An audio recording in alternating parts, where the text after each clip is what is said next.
I understand nothing that you're saying, you scallywag.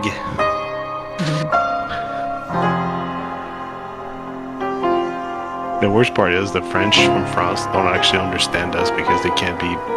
Right. You know what's funny is that I actually work with someone who's from France, and she deals with people that mostly like speak like Quebec French, and like she's just like it's such like Yeah. just the wording and the grammar, like it's So just different. old. Yeah. It's like old French.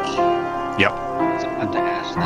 It's basically like speaking a different language almost, isn't it? Not really. They're just too snotty. They're just they got a stick so far up their ass they can't understand what we're saying. Basically. Like I think it's like that they use like different like older sayings and stuff like from how I understand. It's because Yeah, we don't use They've got, the like, accent. dialects, too. We don't use the accent in that when we talk normally, and they go like, "Oh, I don't understand what you're saying." Of course, because you don't talk with the right accent, and then it's all confusing. Yeah. Those are dialects. Those are all regional dialects. Yeah, I would say. Yeah, I totally understand that. Especially in Western Europe, they're prevalent. Like in countries like Spain and France and Germany. Oh God, Italy. Are you kidding me? It's All even of them. prevalent here. The difference between Yeah. Northern and Southern English is Yeah, Dude, talk- even the whole difference different between thing, boy. Southern and Southern English, there are 4 distinct dialects of Southern just here in Georgia. Appalachian Southern is like, oh my God, it's unintelligible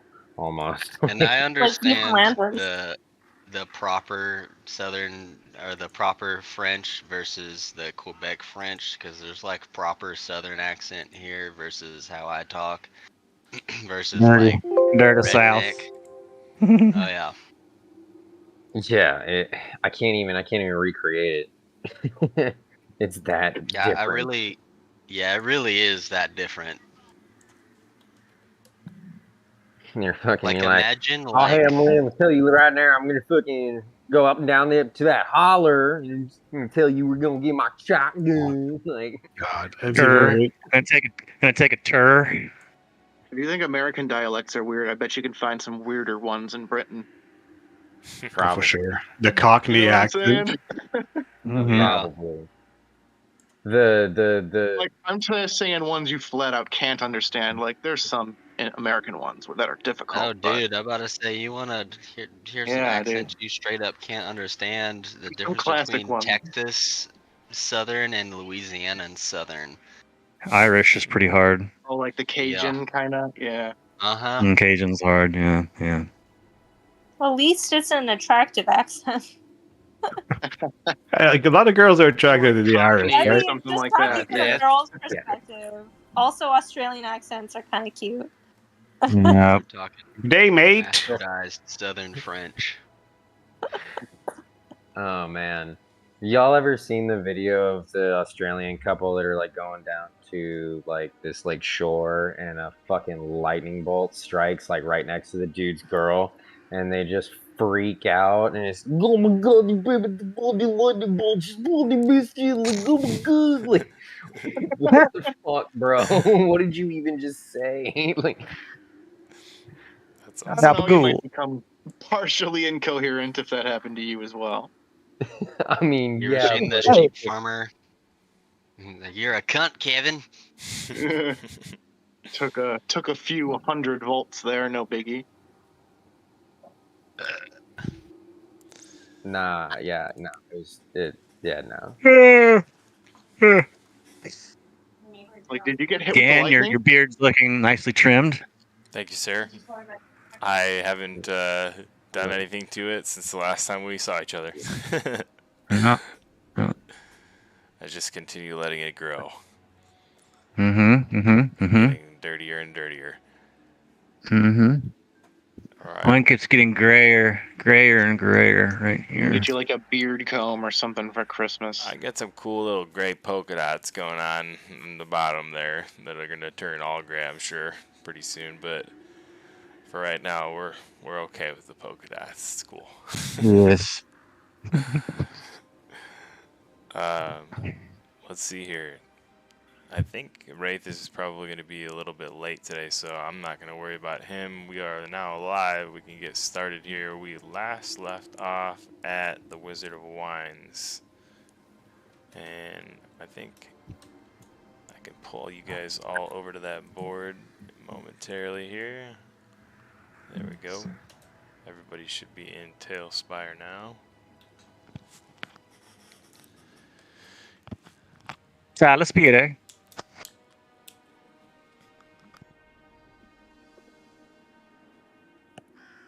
Oh, you'll have to give me a new mini. You pulled mine off this board. Oh no. Whoopsies.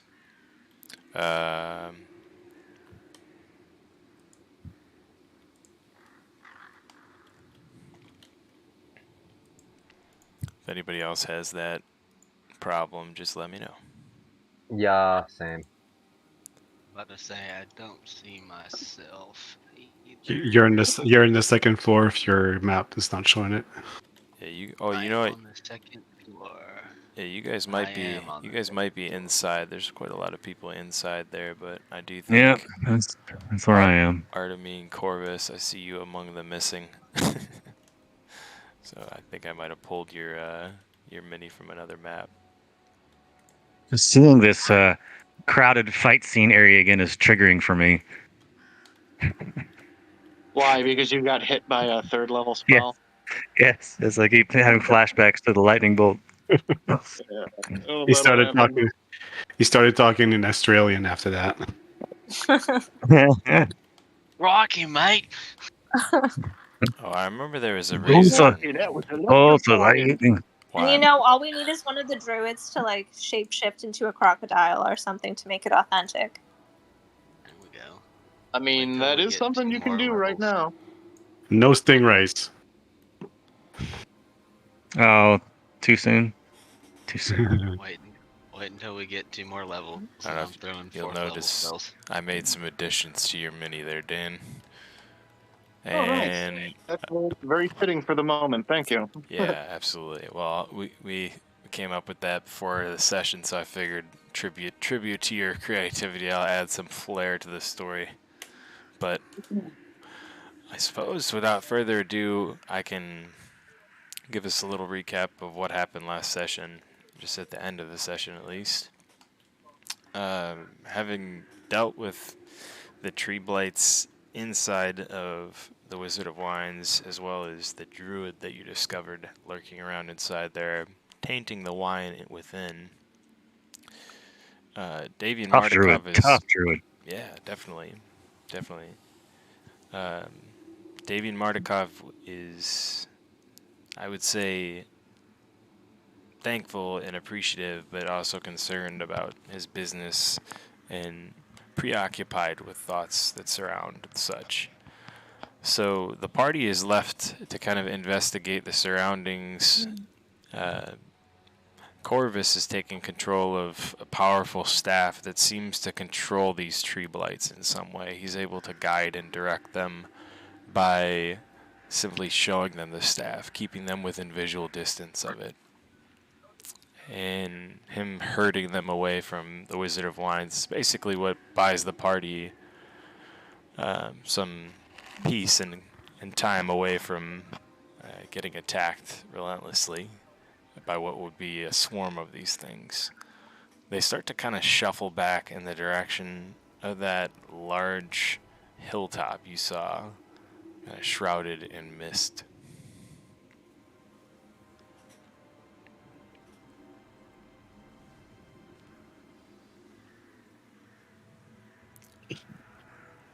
And I want to say at this point, Corvus is outside,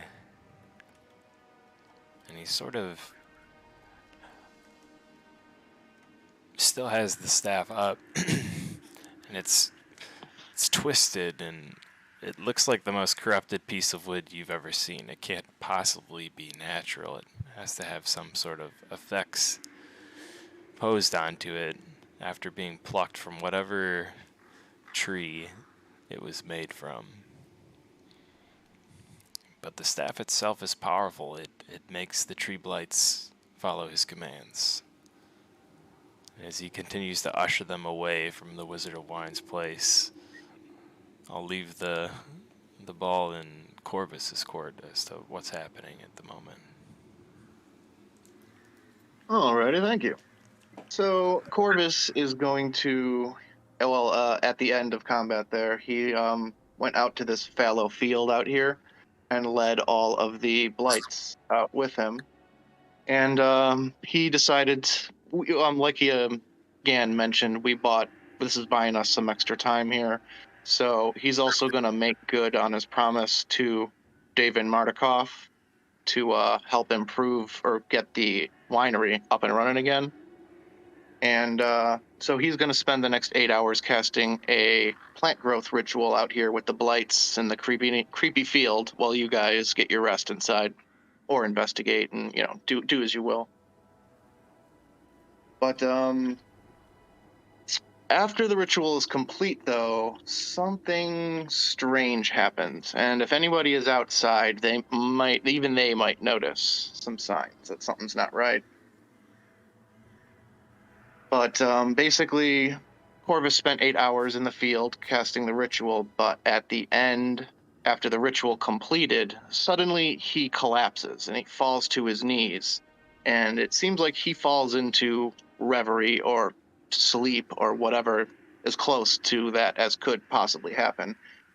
And he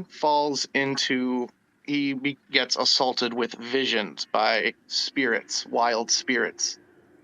And he sees visions of Yester Hill, and he sees visions of a giant red tree. And he sees the druids gathered around it committing to some sort of ritual. But all he sees is the blood and the red staining what should be green and living. And he sees the vision of Yester Hill as the spirits that have come to him are showing him, imparting these visions to him. And as they do, they begin to whisper to him more of a deal, a pact, an agreement. These spirits are essentially the good animal spirits of Barovia, and they haven't had any druids or really any mortals to commune with in hundreds of years. So what happens essentially is they latch on to Corvus and also Amelda, who is by coincidence also currently in the Border Ethereal, where the same place where Corvus is receiving his visions now.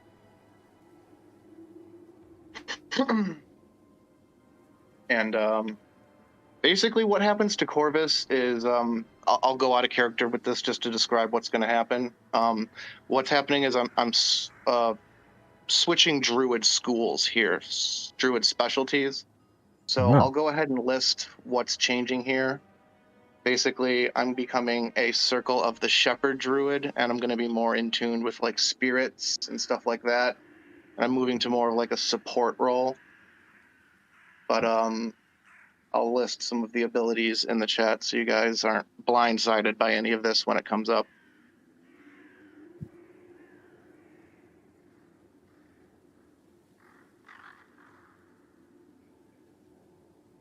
So basically, during these visions, this reverie, Corvus agrees to basically sign an oath to help these spirits and to help Barovia at least attempt to become what it was. Heal it, cure it from the scourge of Strahd if you can. And I will say that the spirits don't seem particularly, I want to say, convinced that we'll be able to do this, but they are willing to lend us all of their aid regardless. Even though their personal power has greatly diminished over the years of being, abandoned. Uh-huh. Cool. Interesting.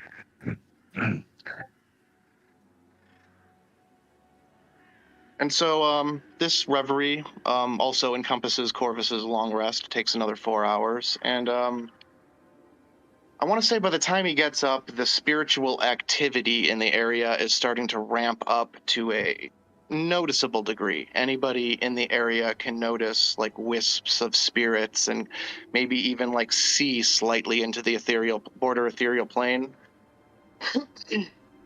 And at the end, what happens is 3 animal spirits manifest around Corvus, and anyone who's around can see their forms. One is a bear, and it's just a spectral bear. They just kind of, do a. They kind of take up position around him and, show their presence physically for a moment. And it's a bear spirit, a hawk spirit, and a unicorn spirit, and they're basically just little totem spirits.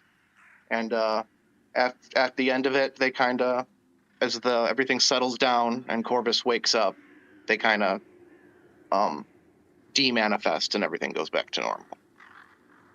Are they full size or like miniature? They're full size. They're large spirit totems. They're just kind of spectral, transparent. Like the unicorn kind of floats. Nice and thematically appropriate. Ragnar spends most of the time just sleeping because he's very worn out. In addition to those spirit animals, you also start to see others join and come out of the forest area. A giant ethereal elk, and several beautiful fox creatures. They glow almost like a crystalline blue.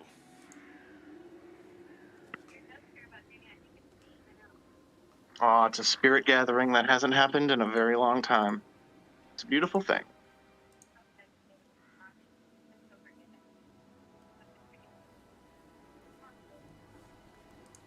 It's a gathering. You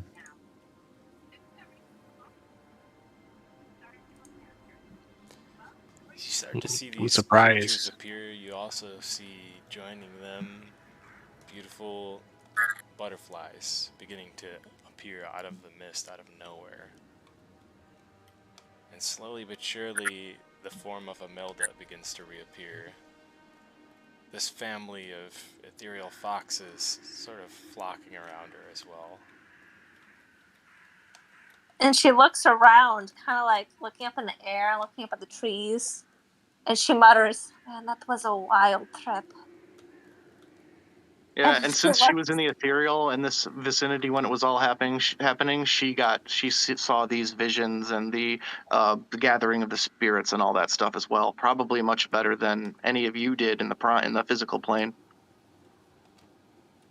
She got to see it in all its glory in the ethereal.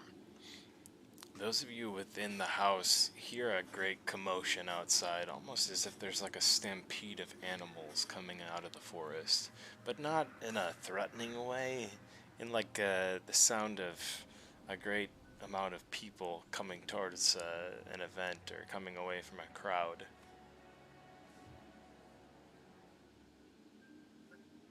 A commotion seems to be occurring outside these walls. Shall we investigate? Not more blights. Too many. Alcor will ready his sword and follow them outside. Well, now I'm cursed.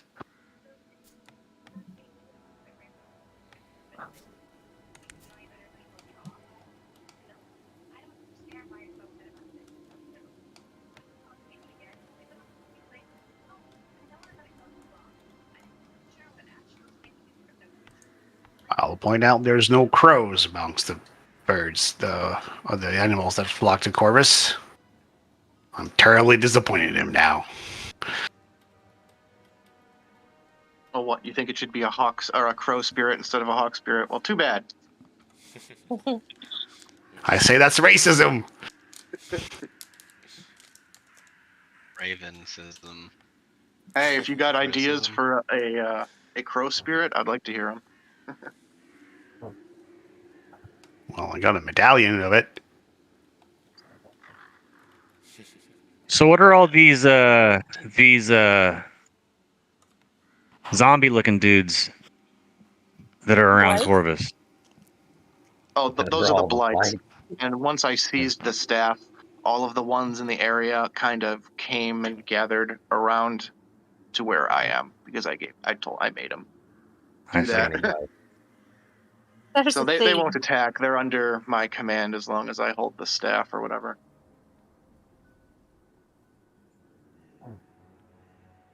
I have to say, this is a beautiful sight. One we don't Yeah, get those few often to blights see. that were attacking us in there was way more in the area, clearly. Artemine kind of like weaves a little bit, kind of cautious and looking at him in the face as they're just kind of still. Ugh. They're not very pleasant to look at up close. This is all very strange. Could Amelda like poke her head behind like behind the elk and be like, "Oh, hello everyone. You guys did a great job over there." Oh, Well little done. flower. I see you Hello. back. Welcome Should back we- to the land of the living dead. I'm not sure where I go to, but it seems pretty quiet. Can you still see us do things while you're over there? Do I still see things that they do over there? She like nods. So, if you think that you're alone, you're really not. Okay, I'll try to think of that one next time. How reassuring. I have an idea about finding Lake you went and finding the other lake on other side. Maybe that fix situation. But Maybe. me not know. My Thought sword. came to Kragnar. Thought surprised Kragnar.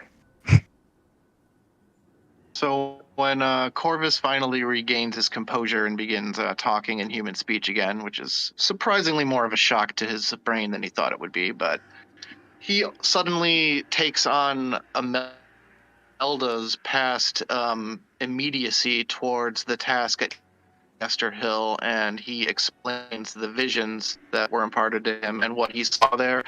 And he tells the party that Imelda has been right all along, and we need to deal with the problems at Yester Hill. Is sooner rather than later. Absolutely. She You might saw not it have known too? why, but she was correct. She like asks, she asks you like, "Oh, so you saw it too?" Corvus just nods at you and says, "Yes, I saw. The spirits showed me what they've been showing you." I suppose the spirits don't lie, unfortunately. She looks a little bit dreadingfully.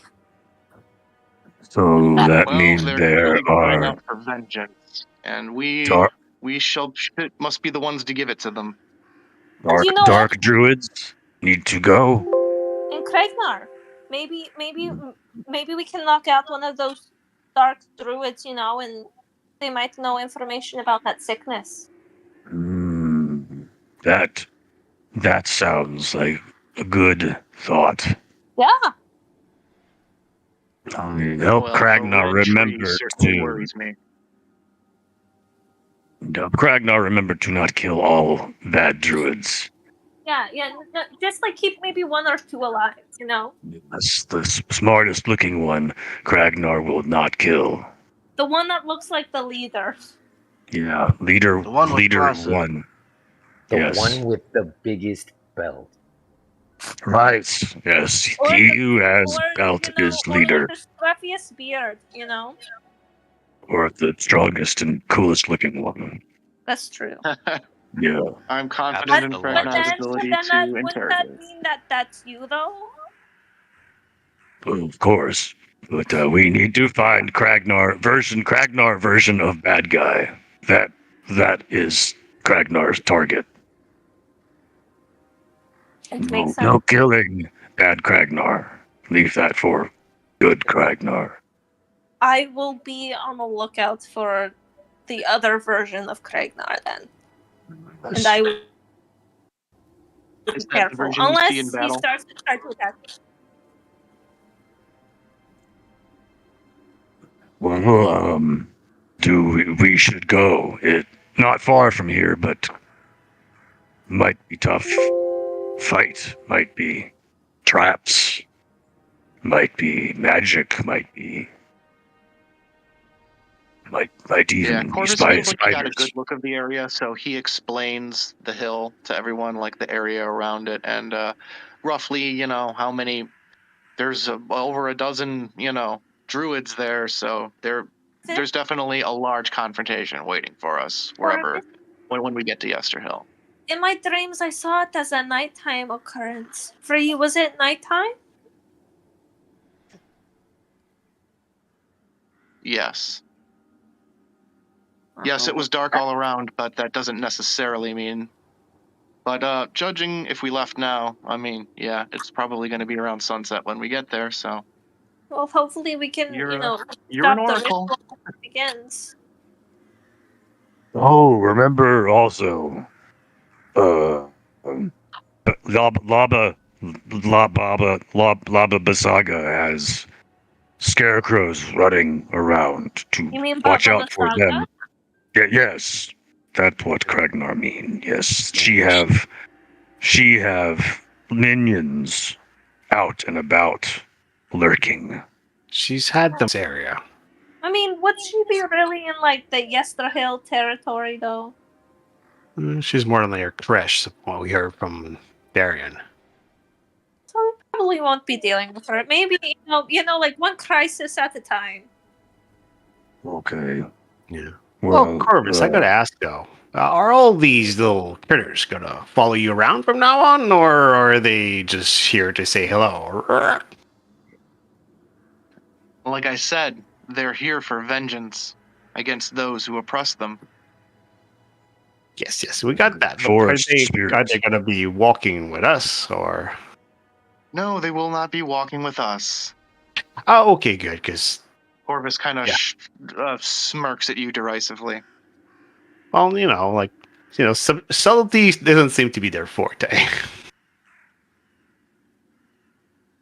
But you know what? We appreciate all the help. Help us assault Yester Hill, and that is what we will. That is the support we will get. Yeah, we should probably head there now, so that we have the daylight with us. You two, no way. You lead us there. We follow. Sure. This seems to be a druid kind of situation. Also, So Corvus is gonna. Well, the first thing we should probably do when we're leaving is Corvus is going to raise the staff and order the blights to start moving, and they're basically can move as fast as us, but they're like a little bit slower, so I need to be within sight of them, okay, if that makes sense. I Also, also want can I to be- identify that staff. Oh, if you can do that right now, yeah, that's cool. Could I also be on the lookout for any really pretty flowers? Oh. You're always on the lookout for pretty flowers. No, there's a Literally purpose, I always. swear. Roll that nature It check. will make itself known. Roll that Yeah, nature tells you- check. Let's see how those pretty flowers turn out. Barovia's a tough place to find pretty flowers, but you're in a Sometimes you're in a it garden. can Derek's- happen. Well, Derek- I will say Corvus did just complete a plant growth ritual here, so within the next coming days, the amount of plants growing around the winery will explode. Increase exponentially. I got a Derek's just gonna 14. say. Roughly double, I believe, is what it said. But yeah, Yeah, Derek's just gonna say, well, Maybe sure, they're DM. pretty flowers. you're able to find a decent amount of, what I would say pretty flowers in the area. Colorful flowers. Okay, she picks them respectfully and maybe leaves a little bit of tobacco or some type of medicine behind, as a thank you to Mother Nature or something. And then she's gonna go to Kragnar, and she's like, "Here, this is for you, so that you can give it to that that I don't remember her name, but she was working at the Blue Water Inn, and it seemed like you kind of kicked it off. So I just wanted to give you, a little nudge, Oh, for DeLuca. Thank you, Imelda. These very pretty Is she still alive? Kragnar, not no. Yes, she is. Yeah, We we saw we've it. Oh, we found thankfully. her. Oh, well, that's good to know because it sounded like from how you guys described it that you guys killed a lot of people and the poison also killed a lot of people. She It was one of the is. lucky ones who didn't imbue any of the poison, as you said. She was alive, scared, and worried for our big friend here. Well, you can just say, it matches her eyes if her eyes are that color. Or, like her blouse. Or like the soup that she makes that's delicious. Okay. Kragnar will do that. Yeah. Thank you. And No he takes worries. the flowers and puts them in one of his pouches as gently as he can. Maybe takes one out and puts it in his dreads behind his ear. That is Smiles. You look beautiful. Can he catch? Are your butterflies catchable, or are they real butterflies, or are they? I think if they faded at this point, unless like she's during like unless she's like doing a short rest or like a long rest. Okay. I think they've disappeared Ragnar at this wants to point. try to catch one in a lantern Well, when when he gets a she's chance. relaxing, go for it. Okay.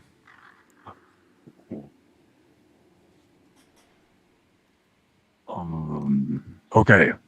Well, perhaps we ought to check in with Davian before we depart. Davian? Wait, sorry, I don't know who that person is. Erwin's is the father. owner of this winery, the Wizard of the Wines himself. Does he have more family waiting around, or are they with him, or is he all alone? So he's the father of Erwin, the owner of the Blue Water Inn. He Not like Erwin very much. No, they had kind of a falling Like out. his name. So it might be interesting to try to reunite these two. But for now, they're kind of at odds with each other. Our friend here, Corvus, did manage to get quite a lucrative contract for clearing out this place. Oh, he did? We're part owners of Wizard of Wines now. Oh my gosh, how did you manage that, Corvus? I simply made a deal that seemed mutually beneficial. He threatened the man not to save his place if he didn't give him enough stuff. The politically correct response and then the actual response. I see. Well, I think you all realize we're going to need a source of continuous income if we want to continue to be a threat to Strahd. I mean, I don't know what we need money for, but I mean, if you say that we need it, I suppose we need it. I absolutely concur. Magical inks do not come cheaply. I love shiny trinkets. I'm just saying, hey, we did what we did. Yep, magic is expensive. It is. Let's just say the sort of magics that Strahd himself works are particularly expensive, which is probably going to make working expensive magic in this place all the more difficult. So we'll need everything we can get our hands on. Well, while you all check in with Davian, I would like to spend the time identifying the staff. Sure. The only thing, though, is Corvus doesn't let it go, so you got to stand there and do the thing while he holds it. Why don't you sit down and relax, Imelda, over here by this lantern that I have? Sure, but like, should we keep on moving slowly at the very least so that we don't like get there like super late? Like walk and talk. Sure, yeah, we can relax. Yeah, Can relax later. Oh, yes. So hurry up and talk to Davian. Get him to come. We could use another fighter. Or speaking of, where is Father Lucian? It's Albright, you mean? Father Albright, yes. We off smoking some cigarettes, some corner. Smoking, hanging out with Davian. And Like also, we need Davian to. adventurers, right? Am Yeah, I right? We need Davian to be here to make us some money too. Can't make some money without the guy to make the wine. Yeah. Okay, right. Well, So we're heading in. we can also sample some of the things we're now part owners of.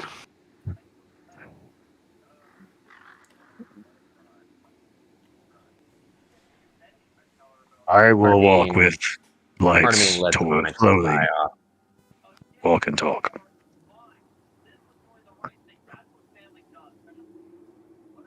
Yeah.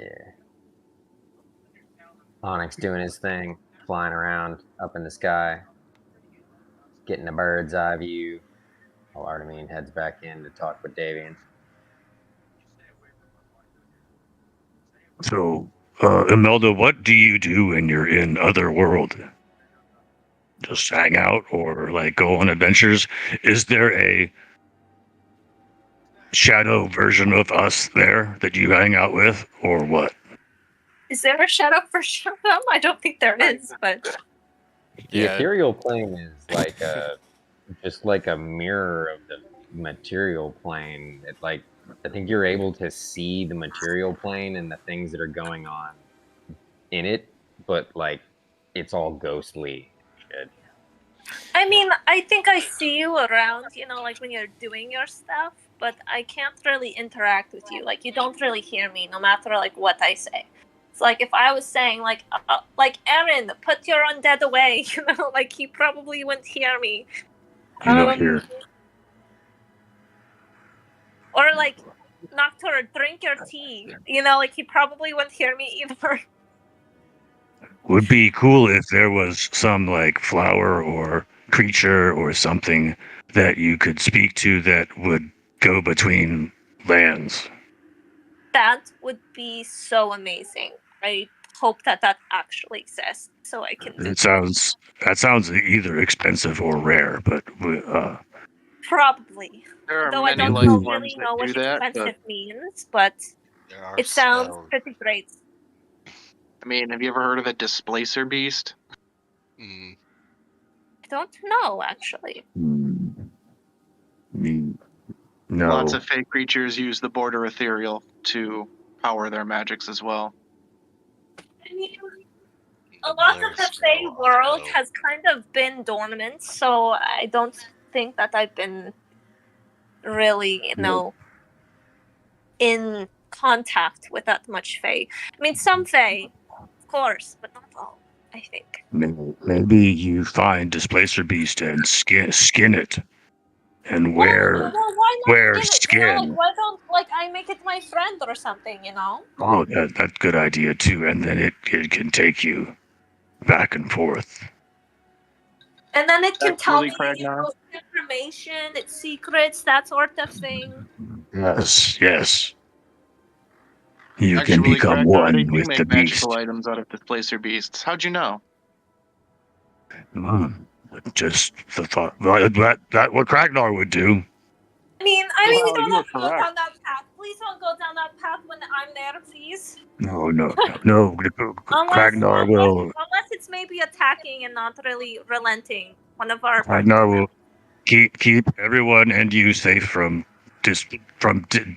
beast, and if Kragnar find baby one, will feed and care for it like its own, Well, and then give to Imelda as gift. Well, I'm not so much afraid of what the beast will do to us, but what we'll do with it. Come on, we're pretty powerful. Aaron can summon dead. Now Corvus can summon these things. She gestures to the blights. Corvus look at your Corvus biceps. seems like. They're pretty huge.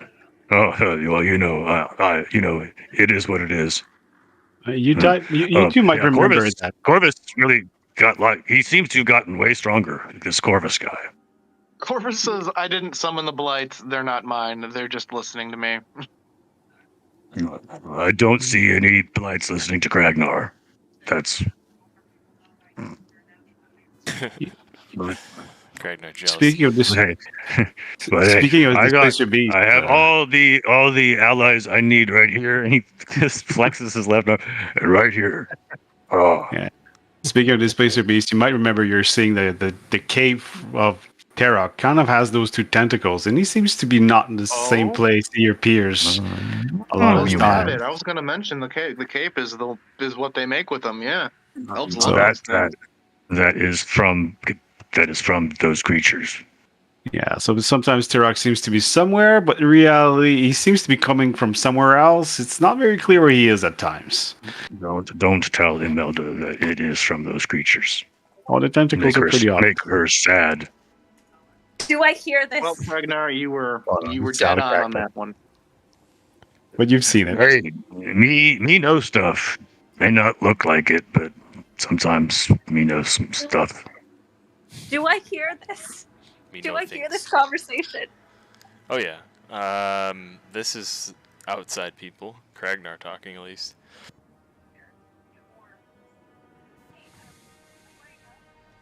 Inside conversation, however, would be Artemine approaching Davian, who's like busily working with inside of the Wizard of Wines at this point.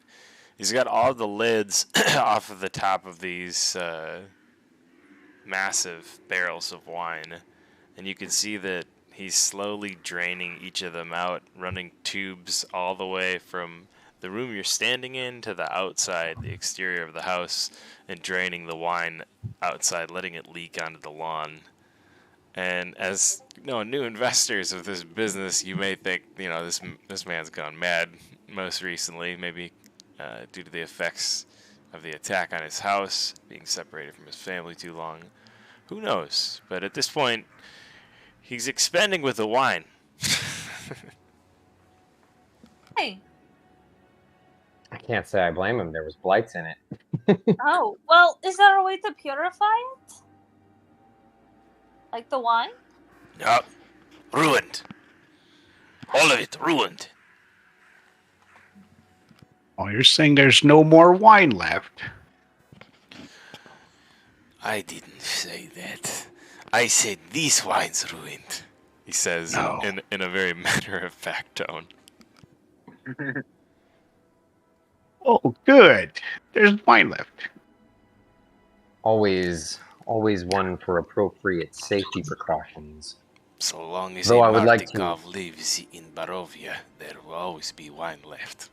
He takes Oh, both that's of his good to know. hands and places one on each of Alcor and Artemine's shoulders. And thanks to you for saving this place. You are very No much problem. welcome, sir. I wanted to come in and let you know that our companion Corvus has finalized his ritual. You should begin seeing the effects within a few days. You mean the grapes? They will grow again? Indeed. Corvus is quite proficient with the natural magics. The casks that are loaded up outside on the cart. I checked the wine. There's nothing wrong with it. Well, that's good. But these all A relief to hear for sure. He kind of gestures at the gigantic barrels behind you, just shaking his head in disgust. Would you know why they would try to taint the wine as such? This only place to get good wine in Barovia anymore.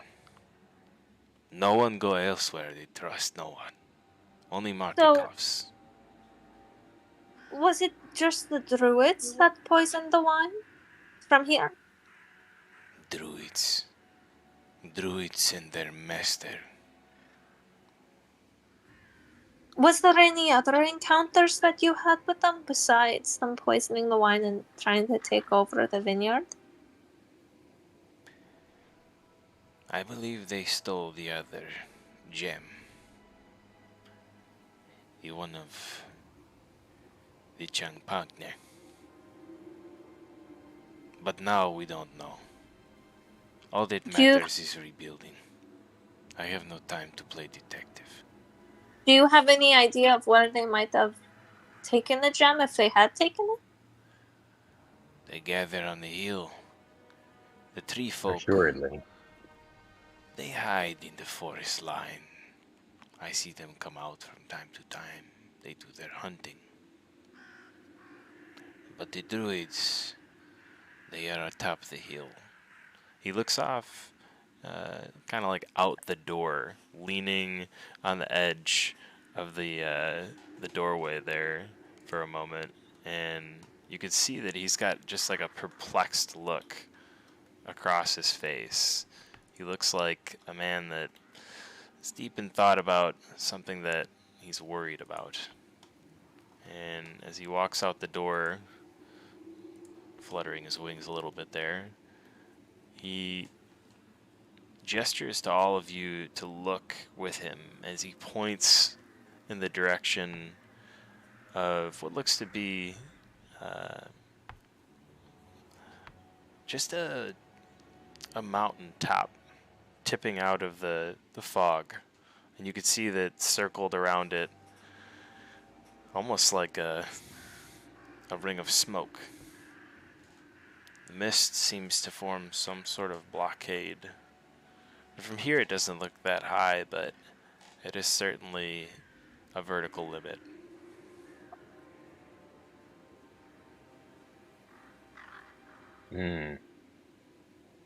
That must be the foothold of the dwarves that live on the hilltop. Did I say dwarves? Druids. Yeah, I was getting confused for a moment. Whoops. I heard druids. Yeah, that was it. That was it. Are you okay, Fernardi? You seem to have bitten your tongue. I have partaken of the hobbit leaf. Oh yes, The mushrooms very have famous. addled his mind. Well, After an encounter as such, need to steel the nerves. Yes, all those vines crawling around, cold.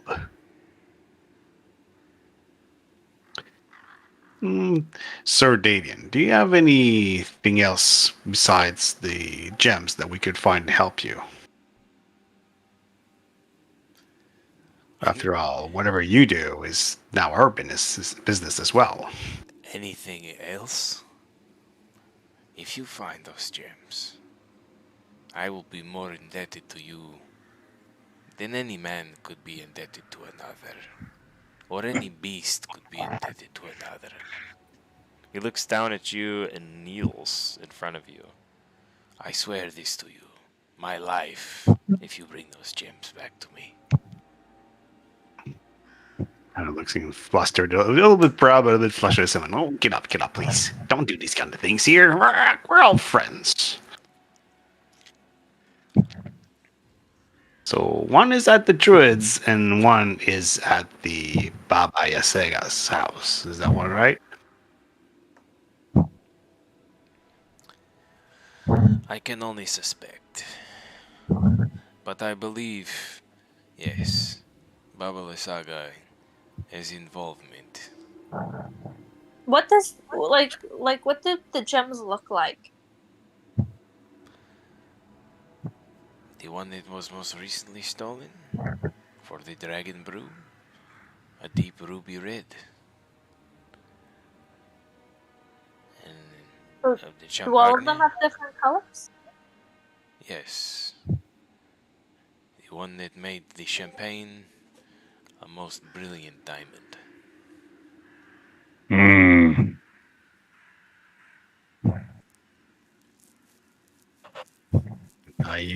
You had our attention. Now, yeah, you have our. You had our interest. Now you have our attention. You can tell that he wishes to share more information about the gem that he still possesses, which makes the grape mash. But he sort of stops himself mid-sentence.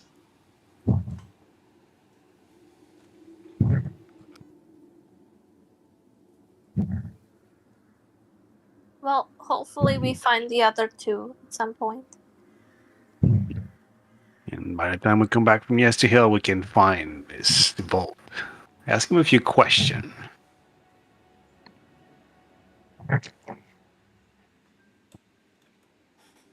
Well, unless there's more spirits to be summoned, do we move on, or do we have anything else to do here?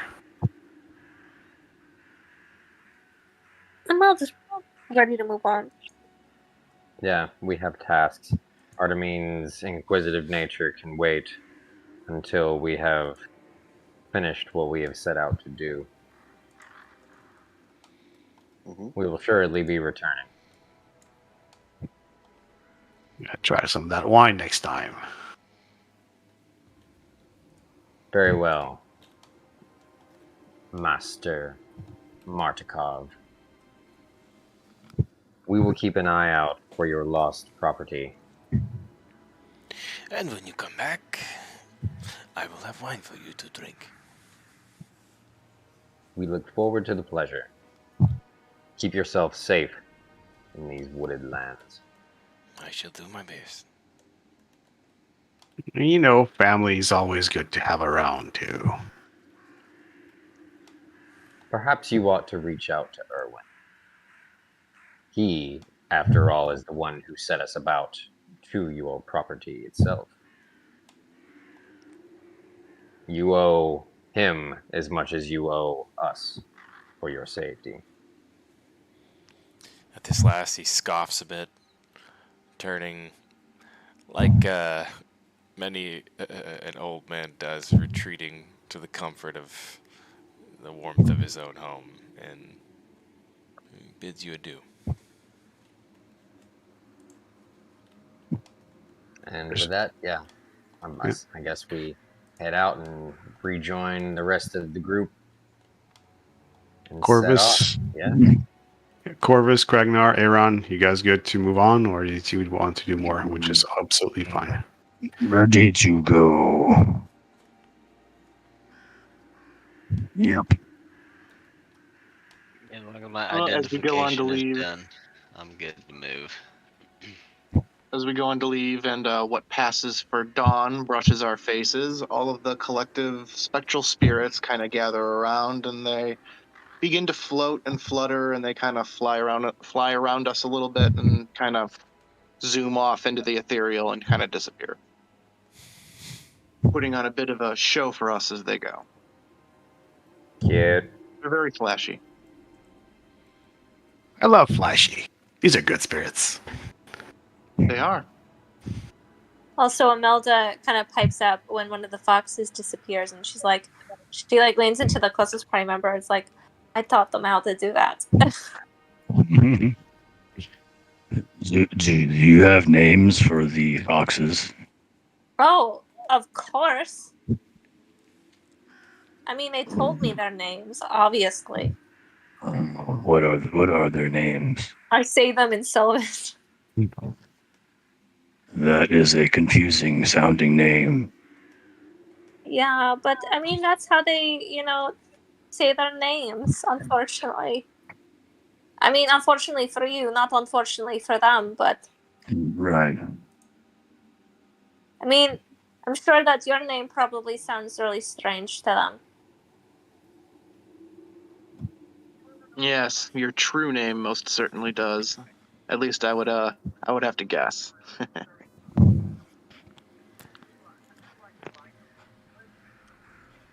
Do the foxes wait for you in the Shadow Realm, or do they, I don't know, go run around a lot? When I typically go to like the ethereal plane, pretty like alone. There's like not that much wildlife, but sometimes I'll see like spirits now and then, but that's about it. Besides like seeing like what people are doing around that same time. So the foxes and butterflies only follow you and you come here. I never really thought about it that way before. Maybe? Hmm. I mean, it's something to definitely keep in mind, I suppose, but never really kept track. Well, if I was a ethereal fox, I would follow you too. Oh, well, that's so sweet, Craig. Now.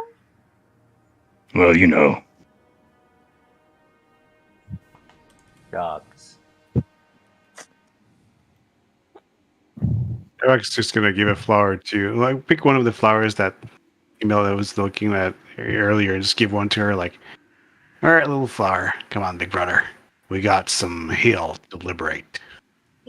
Big hill, big fight. Yes. Which way? I have this spell that West. I'm waiting to use. You headed west. And as you look to the west, into the curtain of fog, you see the white fortress on the hill above a great city.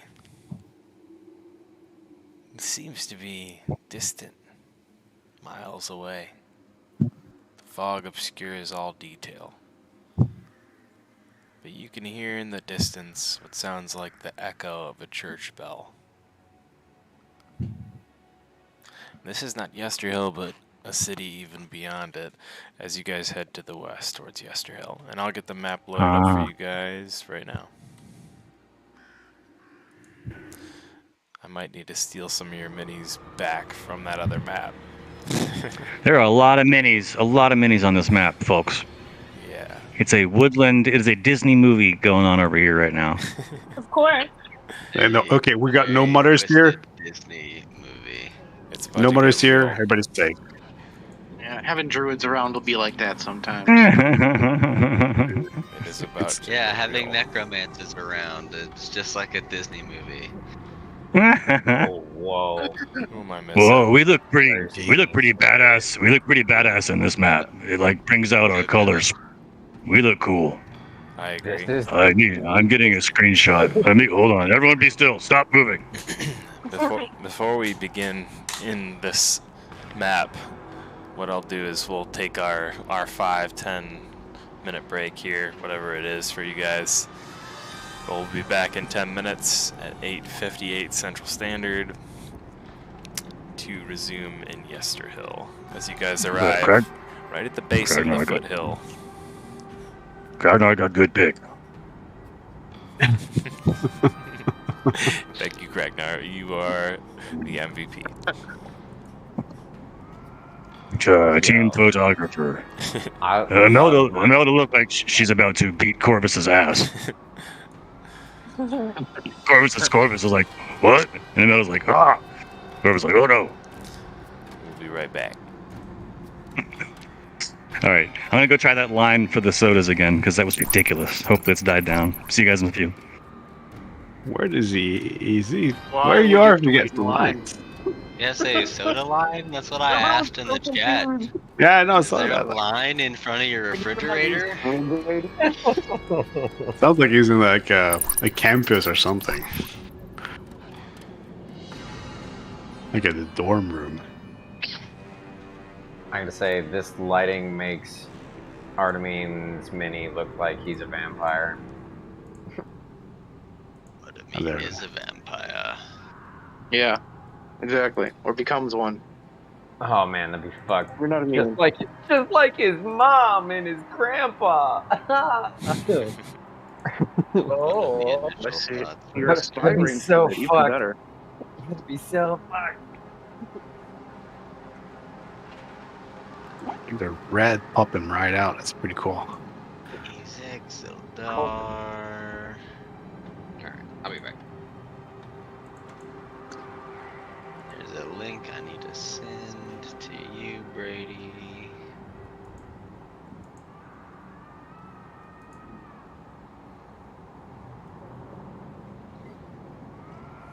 Actually, now would probably be a good time. I don't know why the Discord chat keeps rearranging its order, but it is shifting around the order of the camera on the stream, and it is driving me absolutely nuts. It might be like following the person who speaks, maybe. Yeah, I think you might be right. Like if they go dormant for too long, they just become missing. That is very annoying. Yeah.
man.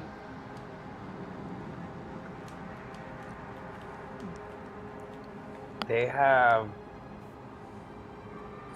spiced apple lemonade at this grocery store that is down here in the south called Publix. And this is the most amazing shit I've ever tasted. Skylar's a fan of this.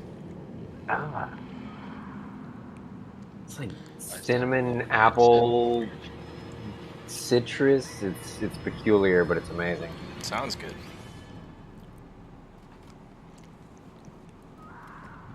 Oh fuck yeah, man! Did, I'm so glad I just like impulse bought that shit right now. Did John clarify why there's a line for Coke? Oh, wow. 7-Eleven. It was just packed. There's clearly a conference of some sort is happening downtown. There's a bunch of people walking around looking lost with lanyards on. So I think we have like double the population down here right now, and yeah, they must have gotten a break or something like that, and yeah, the 7-Eleven was packed. You live so close to a 7-Eleven, you could just walk down there in Yep. 2 minutes. Yep. Yeah, that sounds fucking awesome. It's amazing. It is. That's the best part about being downtown is, no, I want a Hershey bar, and some paper towels, and some nuts, and a Coke.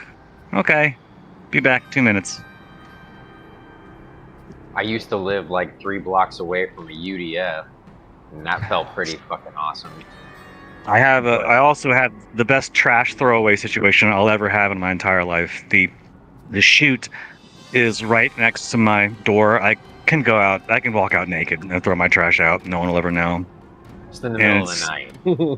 Wherever, whenever. I don't have to wait for big trash day. I don't have to wait for anything. I just whenever I want to, I can just throw it down the chute, right across the hallway. Solid. Yeah. Solid. Kind of miss living downtown now. Like, 10 years ago, but still. Like living half a block from everything was pretty cool. Yeah. The perk of owning your own property, you can do it too, and there's not a whole lot your neighbors can say about it. Unless you're a woman. Yeah. I live in a townhouse. Like, there's limits to what I can do. I can do anything I want. Even if you call the cops, they can't do anything as long as I'm on my own property.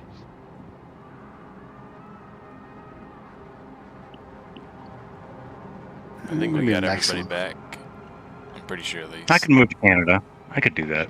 Everybody back. Oh, You see Canada's awesome, these man. Massive Sorry. cairn stones all around Yesterhill as you approach the foot of what looks to be druidic fortress. Or is it a graveyard? Because all around you, you see exactly that. These huge cairns. Graves. Of old druids long ago. Warriors past. You're not sure. Do I recognize any of their names? If they have any names at their tombs? Yeah, unlike normal gravestones, when druids bury their dead like this, they don't mark them with names, but with runes or symbols. You can see that there is runes etched into the side of this one that you stand in front of.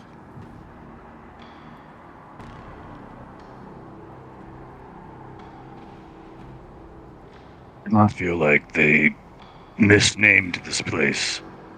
This pretty big for a hill. Sort of This think we're place. coming from a Huge. disadvantage.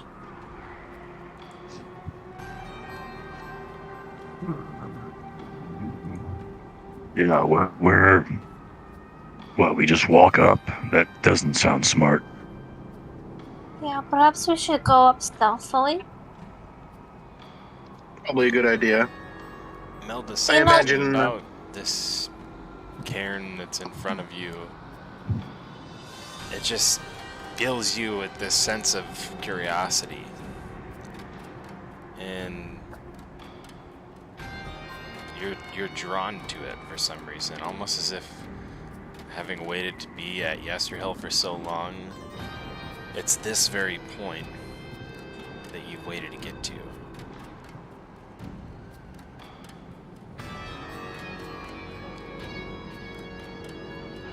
Can I go touch this one particularly? I was about to say, Aaron has a track record of it, so I'll reach out and touch one of them. Sensory characters.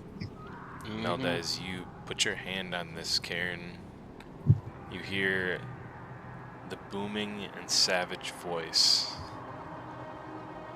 And it fills your head and it rings in your ears, saying, You are my kin. I am Kavan. And you, child of the butterflies, sweet and innocent, yet dutiful and capable. Is there no anger within your heart? I can sense no fury within it against the devil of this land. I beg you, daughter of the forests, tear me from this monster's heart and wield me against the misbegotten offspring of mine. Long have I waited for one who is worthy. My spear hungers for blood. Retrieve it and rule these mountains in my stead, just like the mighty warriors from the early days of the Whispering Wall. She kind of like goes to hugs it, like kind of like pressing her ear against the shrub, and she's gonna be like, "How do I do that? Where is the spear?" You must go to the statue. They have pierced the heart. A mockery. And the voice is there no more. What? Oh, come on. I was so close. Everyone, we have to be on the lookout for a statue that's heart is pierced by a weapon. But don't destroy the weapon. We need to get the weapon. It's of my people historically. Did anybody else hear that voice? Wait, who was talking to you there? Exactly.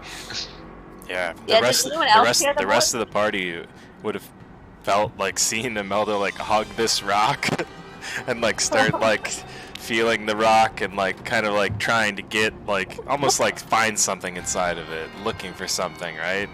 Very strange ritual like, to the rest of you. If there's a hollow part, you know.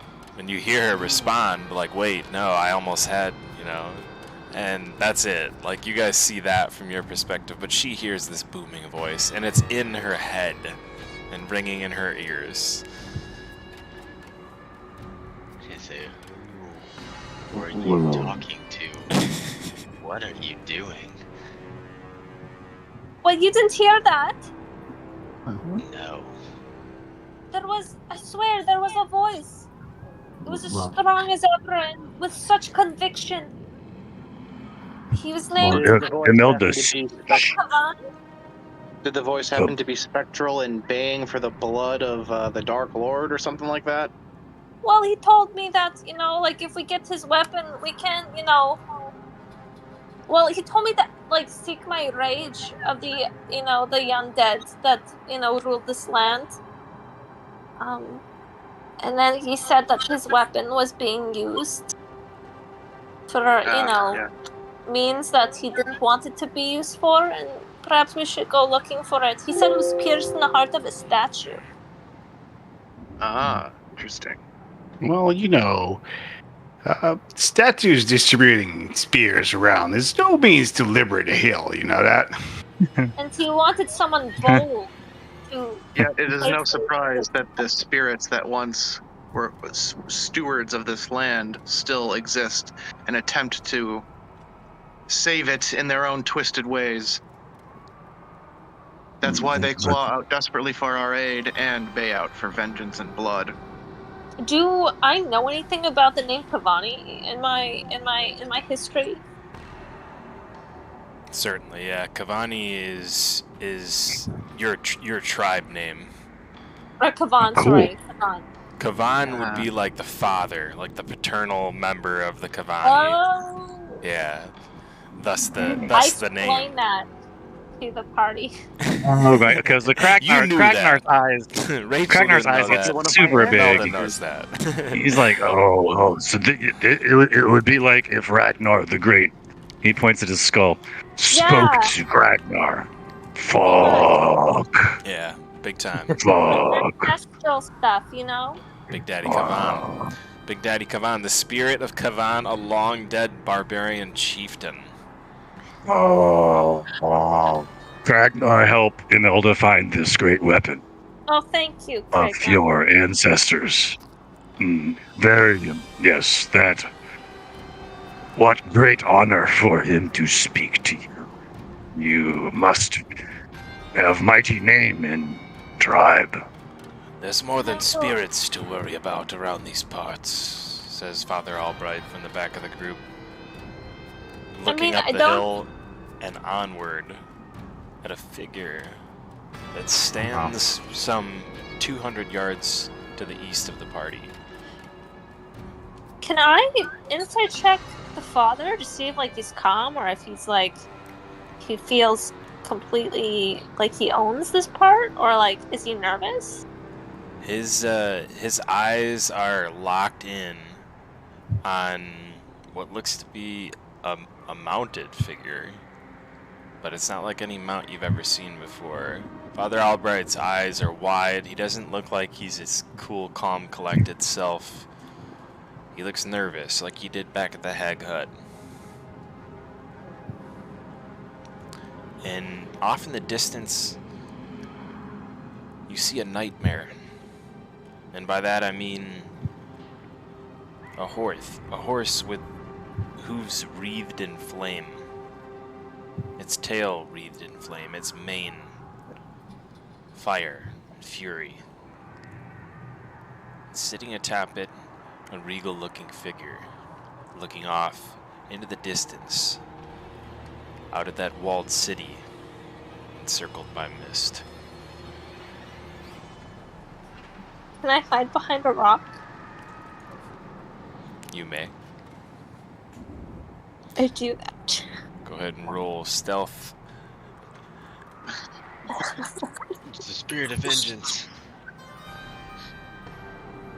Does Terak's feathers all puff up in fear? 19.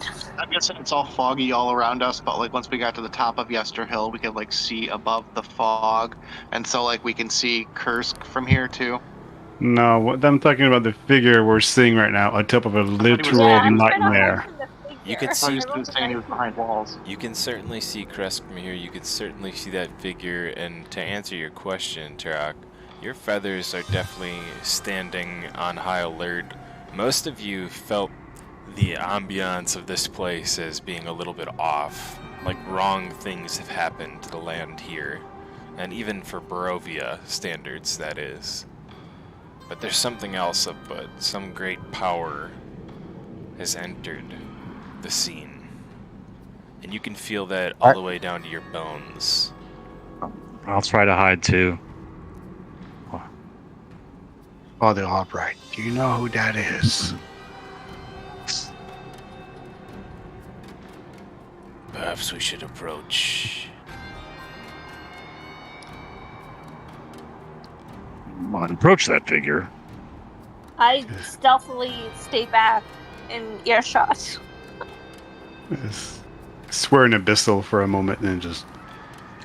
Alright. I shrug my shoulders and I'll walk right toward him. Oh god. We're going to die. I think Artemine, after a bit of hesitation, follows suit with Aaron and lets Onyx fly off into the air to circle around.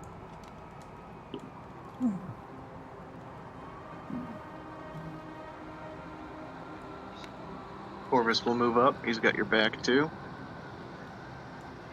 Oh shit! There it is. Alright, so we're moving up to the mysterious rider. Nothing can go wrong here.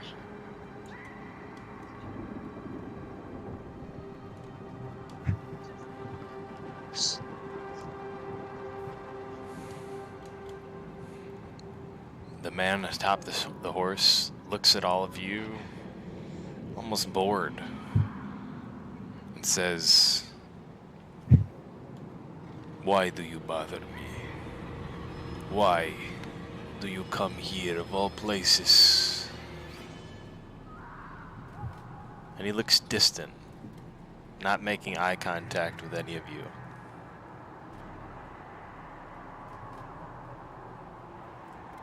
Can I insight check him to see if it's like beyond boredom, if it's like sadness or anything like that? It definitely looks like sadness. You can see the tears welled up in his eyes.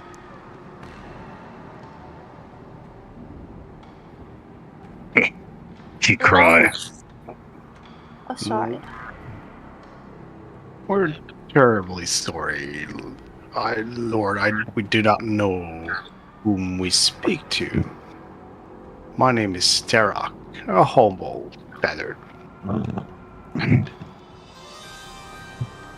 I must say that's a fine mount you have there.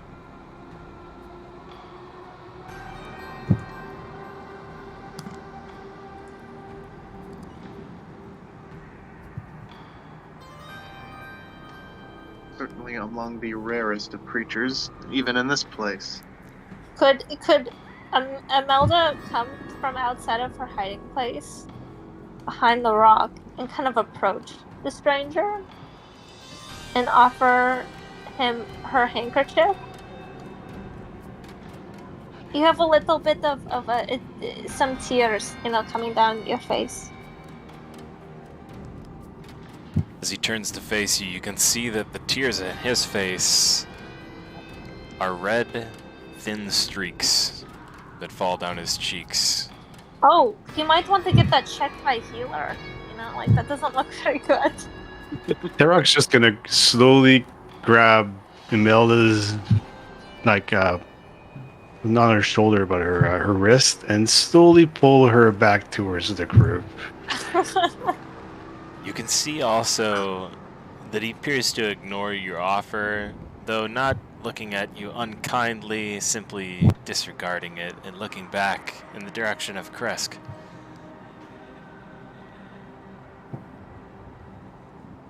May we ask our good Lord, why you're looking so intensively at this town? He strokes the nightmare's mane. Bucephalus is his name, he says to Corvus. I have raised him since he was but a baby. And he does this in a methodical and slow, repetitive fashion, stroking Bucephalus's mane, his fingers running through the flames, but no damage occurring on the pearl-white fingers. Corvus replies slowly, "That must have taken a lot of patience on your part," and kind of trails off. He looks at you, but gives you no response, then looks to Tarok and says, "Long have I watched over these lands. Come and look. Tell me, what do you see?" What you see is more than mist and fog. It is the receipt for a bill I have long since paid. An unnatural illusion, wrought from dreams and set before me as a cruel, personal pain. It manifests as the ghost of a life I can never return to. The price of my ignorance. Why do you suppose the curse on Barovia should choose to take this form? Yes. Yes. Out of all its many machinations, this one is the most forthcoming. Consider what you know of this land. Souls are trapped here, like figurines in one of Blinsky's snow globes. Like flies in so much amber. The acrid mists surround us on all borders. The sun never truly rises, and the dead never truly rest. And yet the mists see fit to add this one personal touch. It is the water skin they throw to the dying soldier to prolong his suffering. The time for an accounting has long since passed. Mark this, all of you. I have paid in full, and I will be free of this debtor's prison.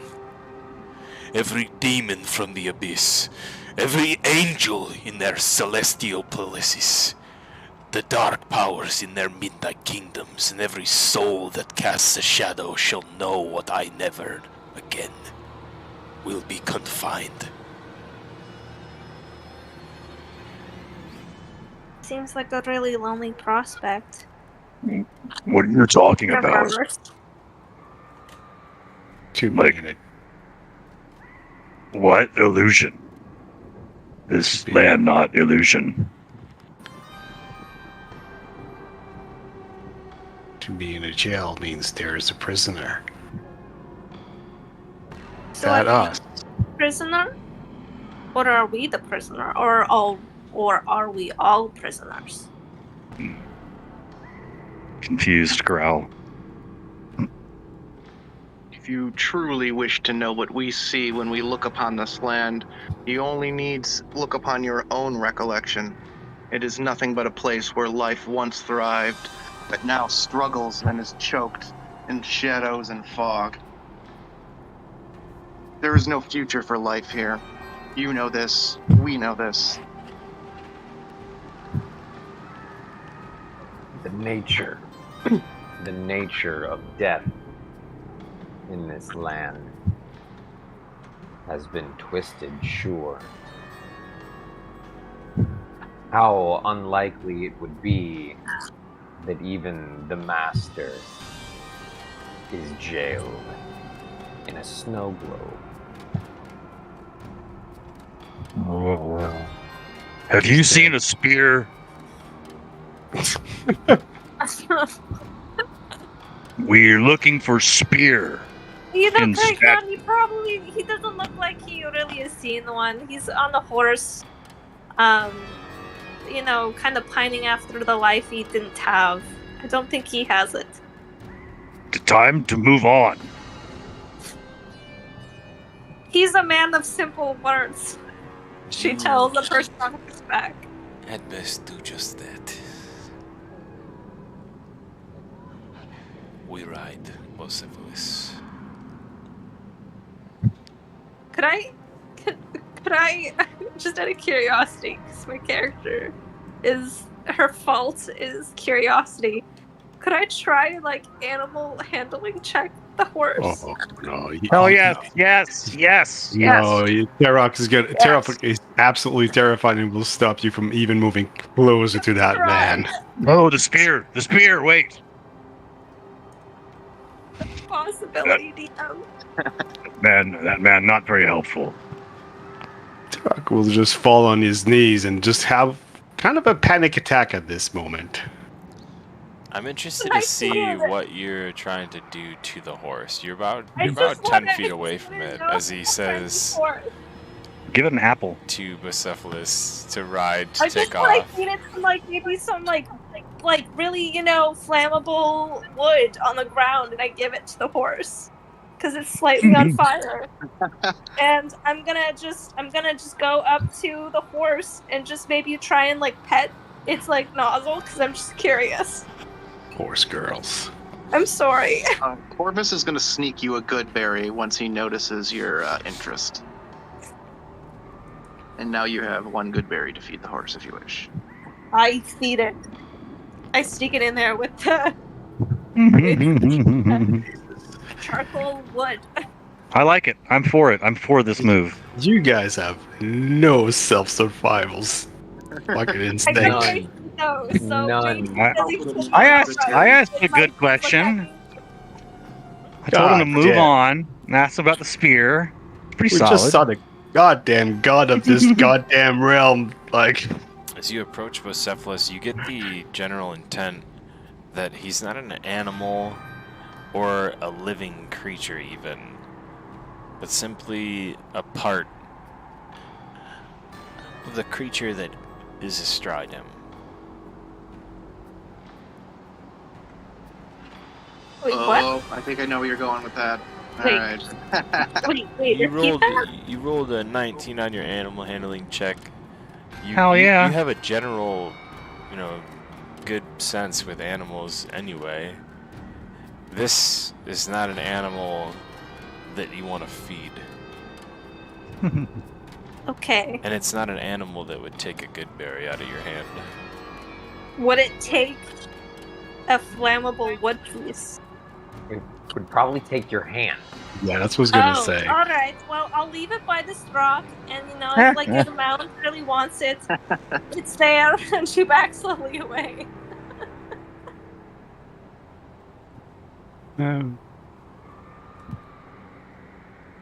Well, I think he knows where the spear is, and he's not telling us. yeah, Terex having his half panic attack on the ground right now. You all know who that was, Cool. correct? No, some guy who can't control his emotions. Terex is gonna half yell, like, "You fucking kidding me?" Question, Are we That's talking about this person my when they're still in companion. front of us? No, he done fucked off. Okay, all right. He ran off. Flew off on his nightmare. Yeah, Crybaby. That's- Cries. my companions was the jailer, not just the jail. That was Strahd. What? Terex is gonna look at you. You misunderstood what he said. He's not the jailer. He's the prisoner. We're just the rats along with him. I'm beginning to see why so many in this realm are convinced this one's a god. He certainly has the arrogance and the melancholy of a god. Yeah, you didn't feel that darkness in there? I was terrified the whole time. Well, I'll tell you what I didn't feel, a divine spark. No kidding. A vampire that strong? He could have snuffed us with a snap of his fingers. Of course, Oh. but at least he isn't a divinity. Divine I'm spark or beginning to no, worry. Don't need to be a divinity to kill us all. are no such match. I agree with Tarek. The next time we see it, we may be in grave danger. As you did No, I have. Sorry. It's okay. Good. As you did before the druidic the bell that was on the wind, you now hear druidic chanting atop the hill. Oh no. He was stalling us. It's we need to go up there. Terex gonna take a moment, like, Melt's gonna and run. then just go like calm himself down slowly and go like, all right, you got a task to do, I guess. Gonna Corvus melt wields that. the staff and begins leading everyone up the hill. I suggest people start getting a survival instinct here. This was not Uh, safe. in future, I will not tell him to stop crying. He wasn't crying, I don't think, at least. I won't give him. Well, I did not know that was him. Sorry if I almost got us killed. I think he was too bored to look at us directly. We're lucky in that sense. What we did seem to have his Didn't interest. seem very interested in getting to know us, did he? He showed up. That's interest enough.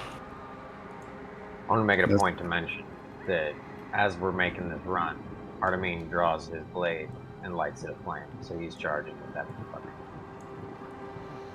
And I guess again we're going up this pathway here towards the hill top. Yeah, I'm doing an awesome job with Imelda and with the cameraman right now, so I'm right along there with you. hell yeah.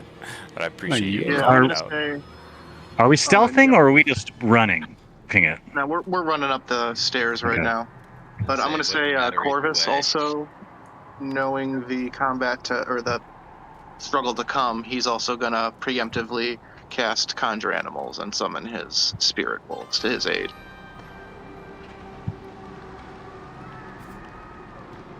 So if you could just add me one of those whenever you have a chance, wolf tokens. Got you covered. Could that I can Imelda try control, and that you could just steal copy. Leah? Sorry, I didn't hear the last part. Speak with who?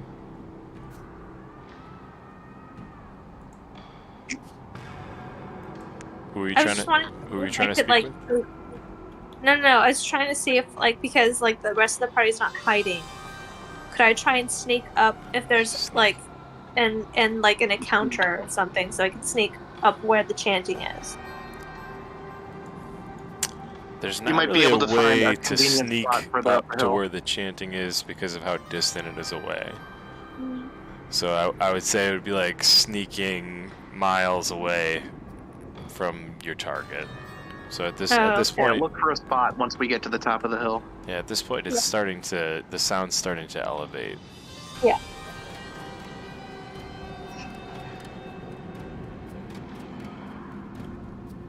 Don't see a lot of trees around though. Just those cairns. I'm running. Ragnar books up the hill, Rocky Balboa style. And I'm gonna over-describe here, but as Corvus is running up, he speaks some words fairly loudly, and as he's charging, 8 spectral wolves form next to him and continue charging up the stairs next to him. In an awesome Lord of the Rings-like scene with the spectral. Yeah, I like it. I like that. It's not an over-describe. It's not. That's a good describe. It's not over. Plus, you didn't have to roll anything, so Yeah, it's you're right. safe over describe. There you go. That's funny. This path looks like it goes on forever and ever. Your legs are getting tired as you climb up the hill. You're starting to fatigue. You can feel the wind starting to exit out of your lungs. And slowly but surely, as you get to the top, you can see a great wicker statue.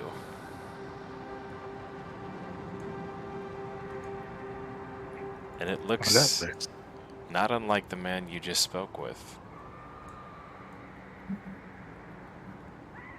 Oh my Is there a god. spear? Spear in it? Spear in it? Fucking amazing. Spear. Is that a spear?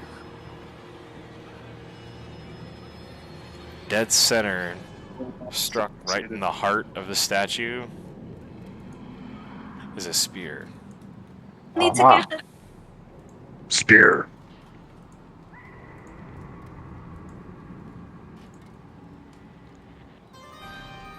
The plateau that you seemingly have walked up on, where the statue is, surrounded by a massive dirt-clad circle that encircles the statue. Up ahead, in a small furrow of trees, you see a large tree-like structure and a grouping of what looks like several individuals standing in a large circle around it. This is the source of the chanting. Imelda and I are getting some major deja vu here. Yeah. You can get sneaky from here, by the way, Imelda. I get what? You could get sneaky from here for sure. Okay, I want to get sneaky. Yeah, I do too. I'm gonna sneak over to the giant robot statue and try to steal the spear out or grab the spear out. Do we need to make stealth checks? Yeah, Derek? definitely. If you're not just waltzing through this general circle, and you're trying to kind of sneak over there, make a stealth check. Otherwise, you also feel free to walk over there. No, singing the stealth song, singing the stealth song, singing stealth song. Stealthing as we go, yo ho ho, Kragnar stealthing alone. By the way, Kragnar, if you try to go up that statue, Terok's gonna help you out by boosting you up. Oh look, I climb right up on it. Look at this shit. Look at me. I'm on it. Go ahead and roll athletics there, Kragnar. Kragnar, quiet and athletic, quiet and athletic. Ho ho ho.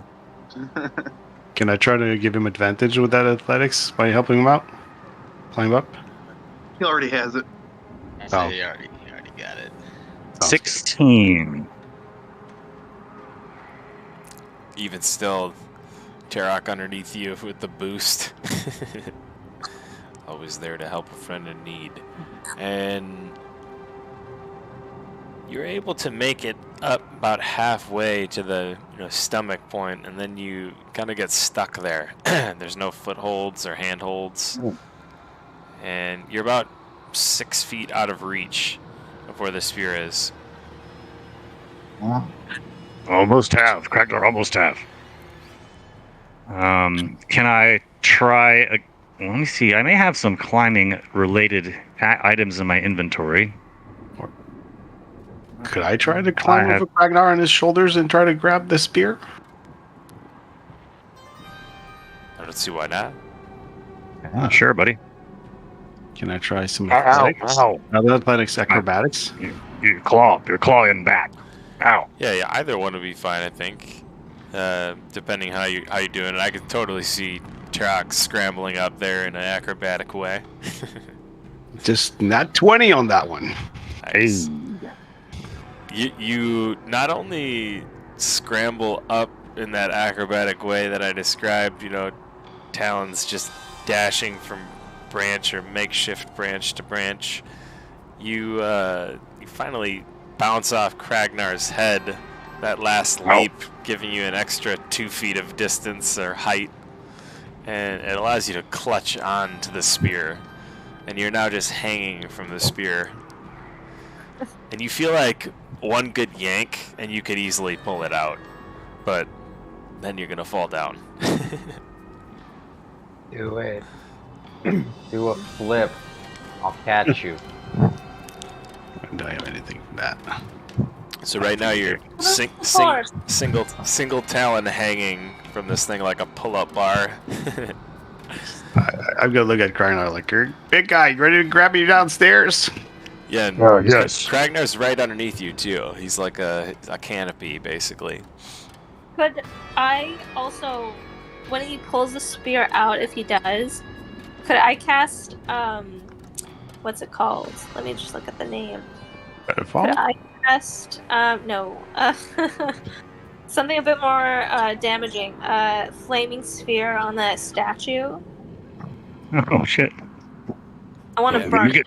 Yeah, it looks like entirely made of like dried wood, so it does look highly flammable.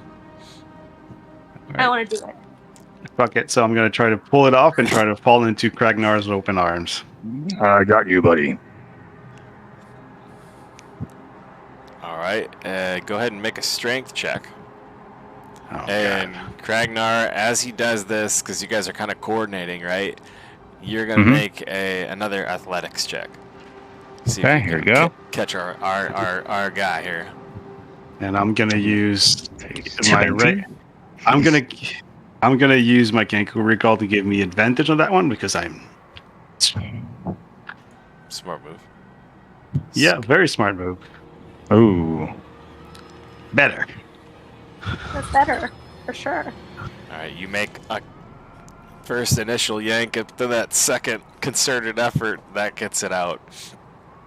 You slip and fall. Kragnar catches you, and him, like, almost in the same fashion as you, like, loses you just for a second. And then you hear a scrap as he grabs the back of your neck, and that involuntary sound of pain just leaps out of your throat. I got you. I'll just look at him and speak with a very feminine and like an actual woman's voice and go like, "You're my hero." I got you. That good trick. Here you go. You're safe now. Thank you, big brother. Spear. We get spear for Imelda. Well, what's that giant ball of fire? Hold on. Oh, they're just like a half a swear, just like kind of run away, like ah. Yeah. Well, Sully's gone. Spear. I got we have to be quiet. Quiet now again. Yeah, I'm just gonna say, even if you get a 1 or a 0 on that, the fire hits the wood and catches. And slowly but surely, that wooden effigy of what looks to be Strahd begins to burn.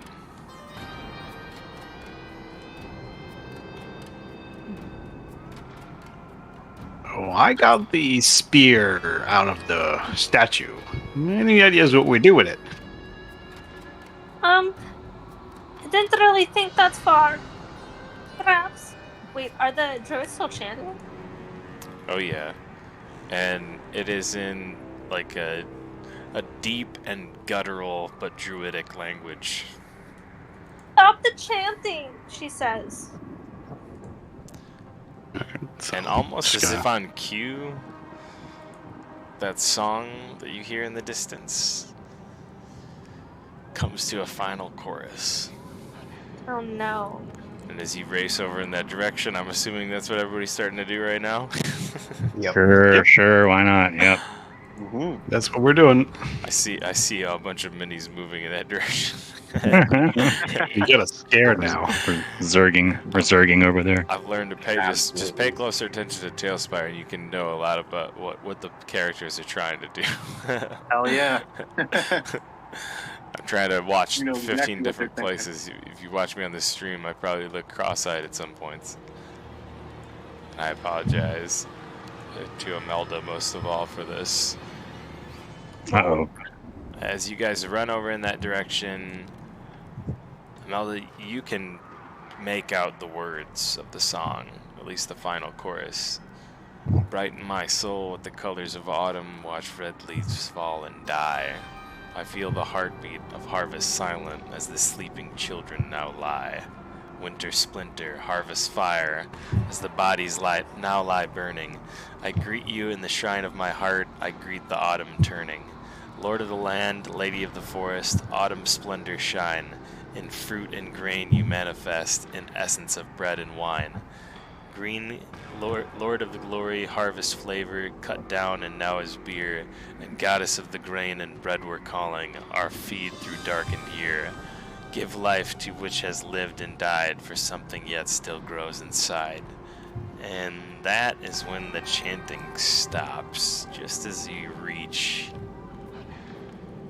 the opening to this furrow of trees, and you now see an absolutely terrifying structure just ahead of you. You're not sure if this is a tree or some sort of skeletal structure. It looks like it has a spine curling around the trunk of whatever this thing is. Even nastier than the tree blights, it pulsates in places, glowing with a red and ominous glow. And atop it, you can see... Red like my vision, damn it! I'm sorry. Just kidding. Oh, it's terrible and terrifying, just like your vision. But now, unlike your vision, it seems to have grown. Oh no. it looks impregnated, Oh no! as though Stop using something adjectives like that. is living inside of it. And much like the final chorus of their chant,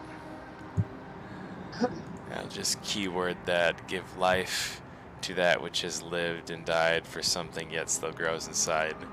And I have to turn down my brightness. It's doing I have damage a to my question. eyes. When all this is happening, like, do we get a chance to like attack the druids that are casting a spell, Yeah, I'm trying to launch or are we just fireballs. like watching? Like Seems we're like being spoiling stupid? their. you guys, Are we just twiddling our thumbs? you're Like- not twiddling your thumbs. I think you guys are running up in that direction as this song is being chanted in the air. But you unfortunately aren't, Usain Bolt and can't span several hundred meters within a moment's time. So you had to hear my song and dance, and now yes, you can fucking attack. Full initiative?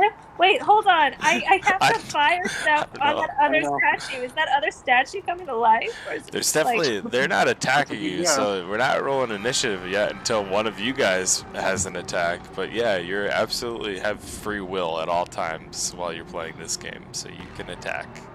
But your character is currently, let's see here, about, we'll say 120 feet from the tree itself. 120 feet. Could I fire an Eldritch Blast at? Oh, not an Eldritch Blast. The wrong character. Could I fire, I was getting confused for a second. could I fire like a guiding bolt at it? Like Imelda changed class. Like somebody changed circle. Somebody changed whole class. I know, Yep. sorry. Yeah. I think It's just Ragnar like- would chuck a jab. I think Ragnar would chuck a jab at the druid. Yeah, we're far I got think people. it's fitting that Imelda makes the first attack here. I'll definitely say you can. You just have to roll the dice. Oh, come on, a natural 1? You're kidding me. No. Guiding bolt is cursed. I I don't know. tell you, it is cursed. Big giant oof. I tried. Instead of attacking, Corvus is going to manifest his bear totem. And he's doing this while everybody is still together, including the wolves. So all of you will gain 11 temporary hit points. Well, Hey. before you do that, unless you're doing that in, stride while the song is occurring, which I'll say completely cool. Yeah. But if you're doing that in reaction to what Imelda's It's doing, just a quick you're gonna get word to summon it. firmly interrupted. Imelda misses with her guiding bolt. It streaks past the tree. I don't know who your target was. Just guiding bolted something. Who is the tree? Oh, nat 1, ouch. You see not the druids that are circled around the tree, but most of the berserkers that are circled around the tree turn, almost as if in unison, back in the direction of the party. Oh, damn. That's not good. And now everybody's gonna roll initiative. They know we're here. Well, it's going to be a perfect time for your lightning bolts and fireballs very soon. Oh my god, that's one of the worst rolls I could have done.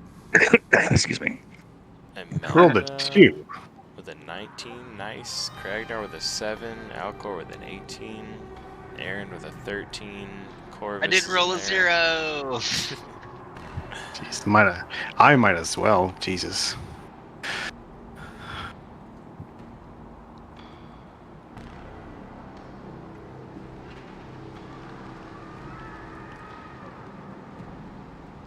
Yeah, nice map, Gan. Wow. Thank you.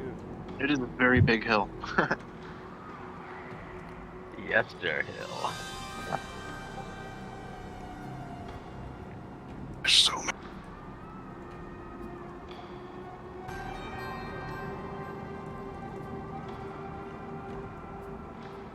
Oh, Tarok, you gotta press the command. You can't roll from D&D Beyond.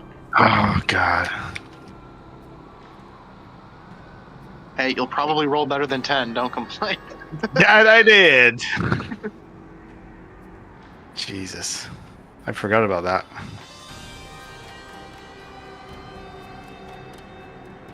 Holy crap. A lot of blights. So a lot of stuff. Yeah. Oh yeah, did no one take time to look around the tree? Yeah, I hope you guys prepared all AoE spells. And wait, don't we have our own blights though? Like, jeez. That's not 10 my thing. blights plus. Well, I was gonna do more describing, but people wanted to attack.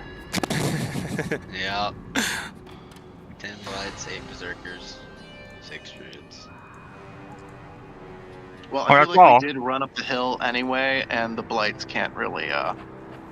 They'd be behind us no matter what. You know what I mean? Note to self: no more time will be spent on druidic poetry or songs for the party. It was very good song. It was very good I song. appreciated your druidic poetry. Yeah, I think it was well timed. All of your Well done. comments are being thoroughly ignored right now, as if they are not being spoken. You are all damned to me. I'm just kidding. Why is this not working? No. I would want the stinging to stop too. It was not a pleasant sound, and Imelda's feelings were very fitting and probably the most appropriate reaction. But Stop the Wintersplinter chanting. rolled a 20. Damn it. Almost as if in unison with them turning, the chanting does stop. And the Gulthias tree, the oldest living planted tree throughout Barovia, splits open. Oh no. Births something Sounds good. horrific. Births. It's not good. Yes. I don't know about birthing no babies. Oh shit! My God. Oh no. A massive tree blight looks down at all of you, grumbling, its face twisted in agony or anger, you're not sure which. Looks to the sky and lets out a mighty roar as it leaps down and then jumps. Let's see here. I need to get my. I think it's a jump. The jump distance? Damn. It is about to crush us. Yeah, we better not be standing near each other very I'm gonna run shortly. away from us. I don't know. Well, it's about to crush y'all. Aaron lagged behind on that little jaunt up the hill because it was so long.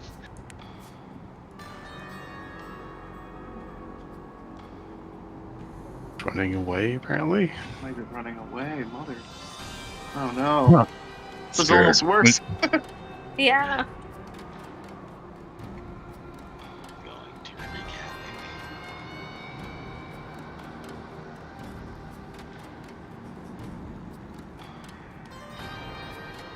Went the wrong direction though, I'm sorry.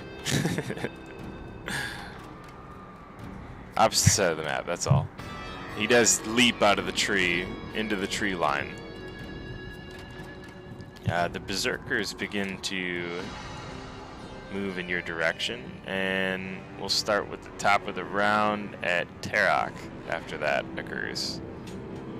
Alright, so. I think it's Tarok. Good. 25, yeah. Yep. Very nice. Yeah, that's my usual. So I'm going to try to go towards the tree line over here. And I'm going to try to do a attempt to hide.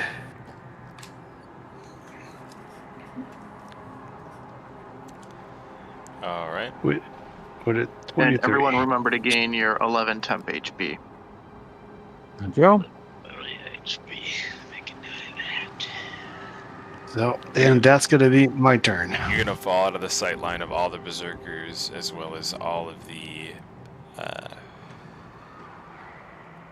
druids. Perfect. I was going to say That's my- dwarfs, I swear to God. But You've got been me. corrupted. You got me, Skylar. Coming on your dark side, bro. Under the mountain. That's going to be my whole turn. Awesome. Thank you.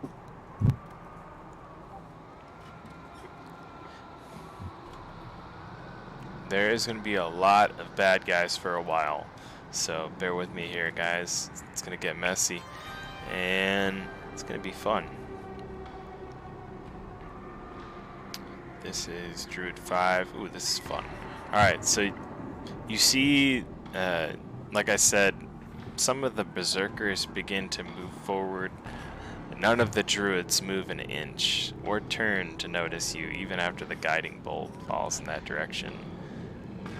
Their focus is entirely upon the tree blight, which has just leapt out of the Golthias tree, and is now headed in the direction of Kresk. Oh, okay.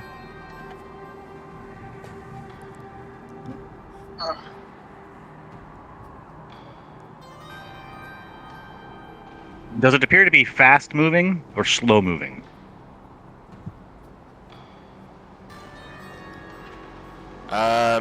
Well, in the instant that has just occurred so far, really all you've seen it do is leap out of that Golthias tree and almost like a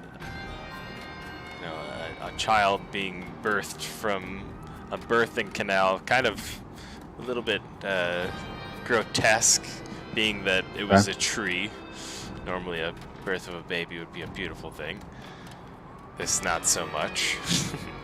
I think horrific baby birth, but it doesn't look like it's slow.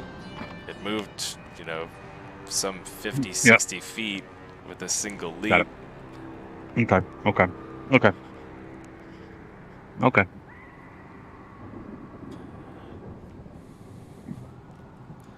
And all around the tree, you notice that there's twig blights that surround it, and they actually also hang from the tree like ornaments. Some of them looking active, some of them looking dormant.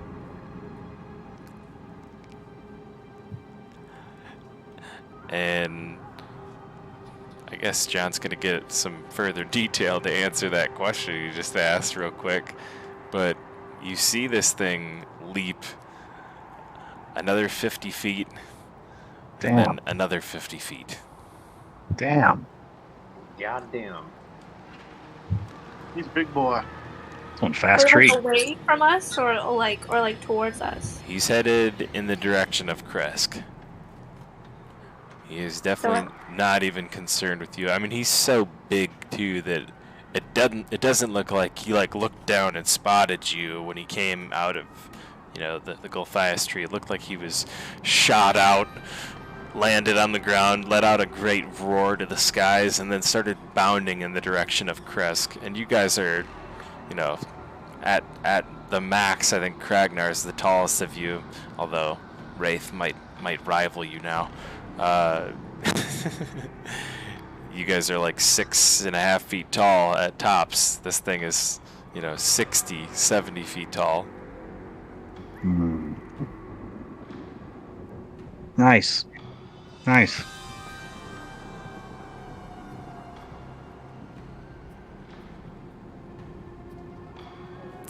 sorry, whose turn is it in the initiative? It was just Wintersplinter's turn. And it is now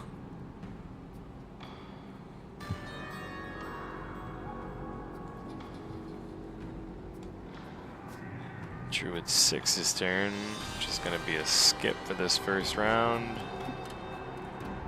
Like I said, guys, lots of bad guys here, so just bear with me.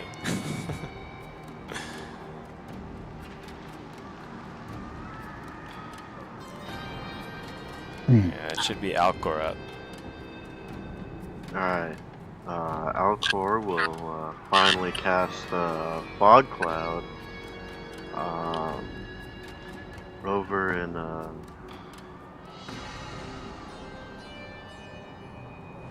this direction. just covering the entryway. He will then action surge and cast Blade Ward on himself, and he will run into the Fog Cloud.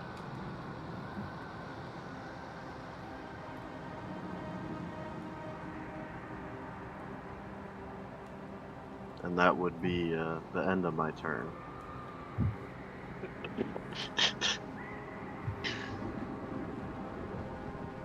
I like it.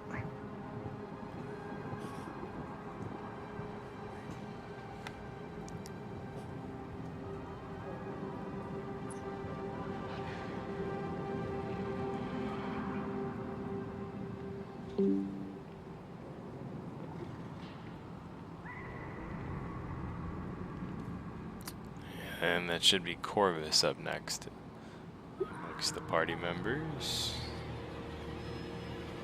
Wait, didn't I roll a 19 though?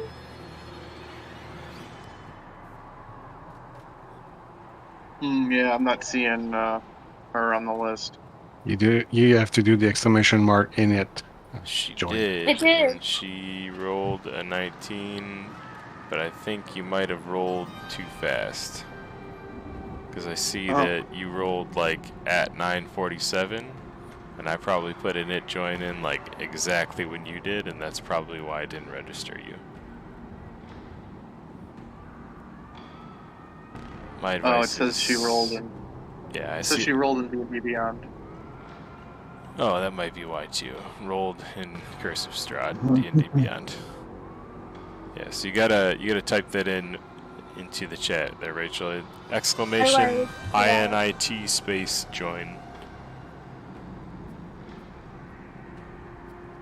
Wait, what was it?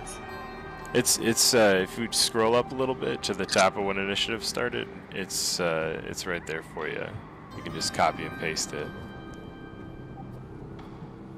I don't know if I see this. Well, Wait, what do I- scroll up to your initiative roll. Yeah. Look above your initiative roll. And that is what you need to type in. Exclamation INIT space join. Well, could I use the 19 that I used originally? Oh, No. okay. Because you did it Well, wrong. it And you're rolled- now being punished by Avre and the DM. Well, it says 19 Wait, hold up, again, hold up. so- She rolled She's 19 still- again. She did. Oh, oh yeah. No, And Screw that that. means that your punishment was revoked by the dice gods. Look, yes. yeah, she's good now. But yeah, try and remember that when you roll an initiative, it's the only time you have to do this, but you have to type it in the chat. Or else it won't Weird. register you, and then you're gonna go, what the hell? Why didn't I get a turn? And I'm gonna say, because you didn't do it the way you're supposed to do it. Man, it's incredible that you rolled the same thing again. That was, wow. 19, and it's a 19, which is a strange number if you're a Stephen King fan. And Oh, I rolled something. My bad. in that case, Just Imelda, remember. why don't you go ahead and then just fall into normal turn order during round 2. So you can go ahead right here after Corvus just took his turn. Or before Corvus takes his turn.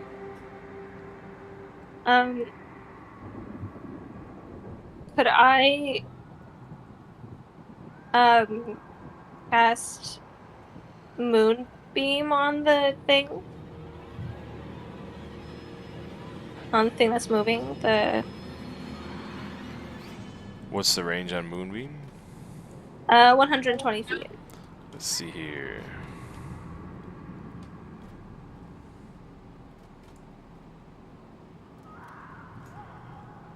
It is about 150 feet away from you. Did I move like 30 feet? Yes. I do that. I so desperately want you to get Tailspire. I do too, but every time I try and use it, my computer crashes. So. I feel like me and you and Dan need to spend 20 minutes with your Tailspire, because I had similar problems with Tailspire until I spent 20 minutes with Dan. And it may just be that, because graphics settings are not for the weak of heart, and I am weak of heart. But yeah, it shouldn't do that. You should be able to run it with the specs you Your had. camera work's been sufficient. Yep. If the specs you sent me were the right ones, at least. I don't know. Okay. Also, it needs to make a wow. What the hell? 2 radiant damage, Hey, take that. and it has to roll like a Constitution saving throw to half that damage. to The 1 radiant damage narrow it to 1. at the very least. Hey, every little bit counts. I suppose.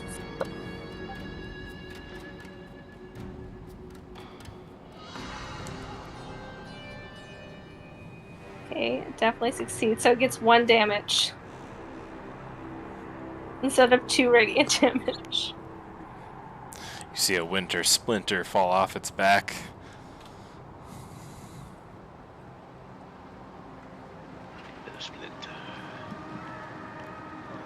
All right. And that is Berserker 6 up.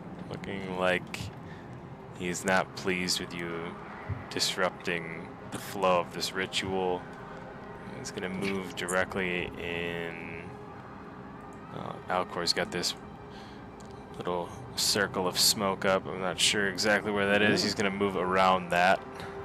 I'm going to put him here. I think that's around that. Yelp should just be kind of 20 feet from where my character is at. Yeah, 20-foot sphere, right? Yeah. Yep. I think you can just leave it there while it persists. Yeah.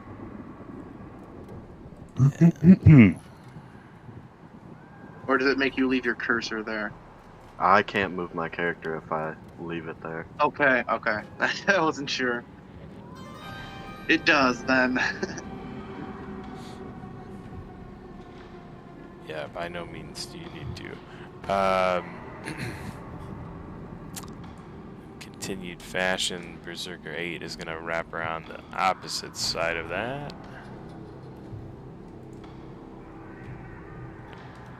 Trying to get out of it as much as he can.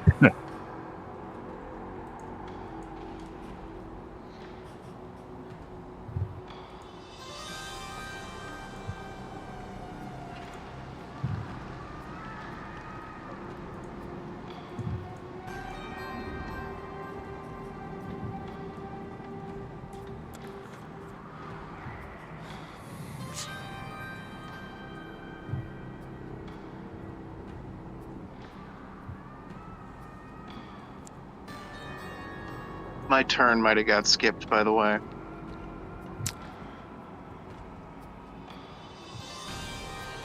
Yep, that'll happen when the initiative order gets all jagged up like that. Just hop right in, dude. I'm just going through enemies right now, so feel free to. Yeah, I think do your thing. I noticed those were below me, so I should probably speak up if I want to go. Corvus is going to move up to the tree line, and he's going to Misty Step up into the highest tree here with the most comfortable top branch he sees. Oh, he didn't stay. That sucks. Try to get him to stay up here. There we go. And once he's in plain view, he can oversee the whole area. He's going to brandish the Gulthias staff, and he's going to speak the words in Druidic and attempt to control the Gulthias infected tree blights around the tree. Oh yeah, Corvus.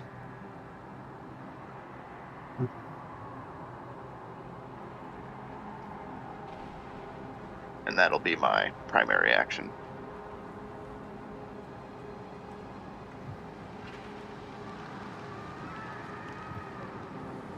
And the wolves will move in up behind Alcor. So they're with you in the fog now. Cool.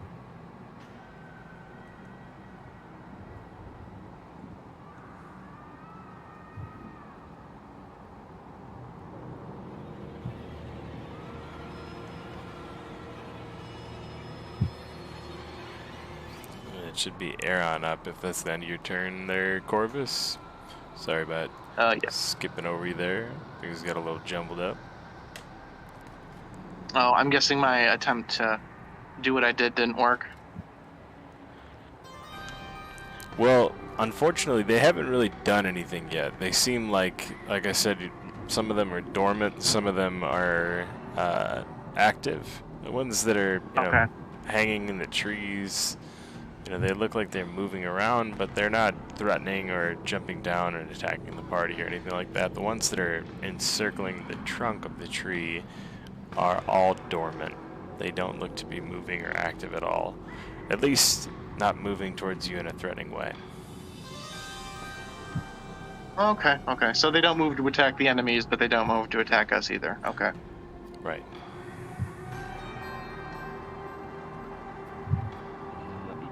Over there, and I'm just gonna double or use my movement and then take a dash action. 12. There, and I'm gonna move all my zombies up.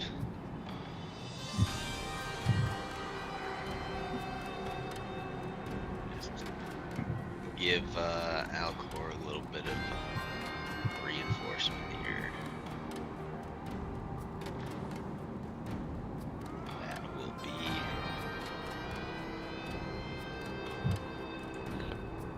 my turn.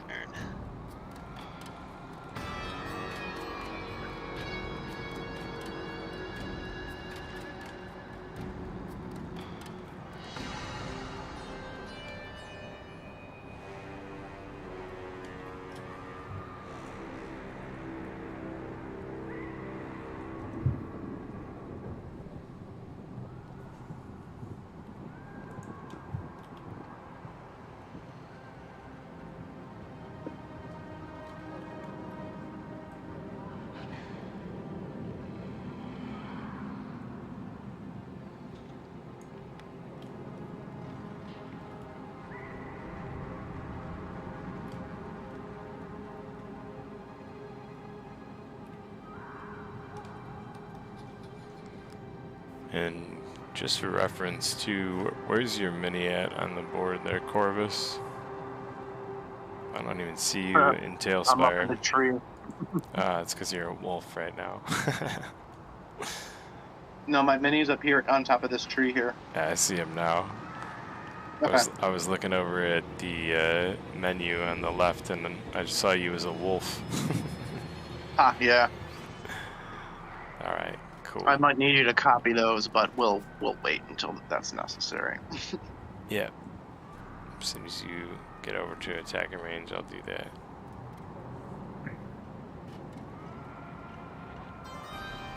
You see one of the berserkers streak across the center circle in the direction of Alcor and the wolves, and it should be Artemine's turn after that. Oh snap, I returned just in time. Nice. Welcome back. Alright. So, let me see. Let me assess the battlefield real quick. Nothing going on with the blights. Berserkers are all where they're generally at still.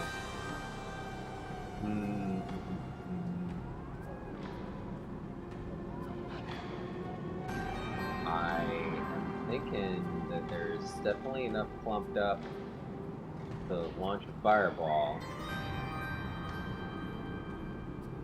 Or I could go after the blight, the big one, and hopefully maybe catch his attention.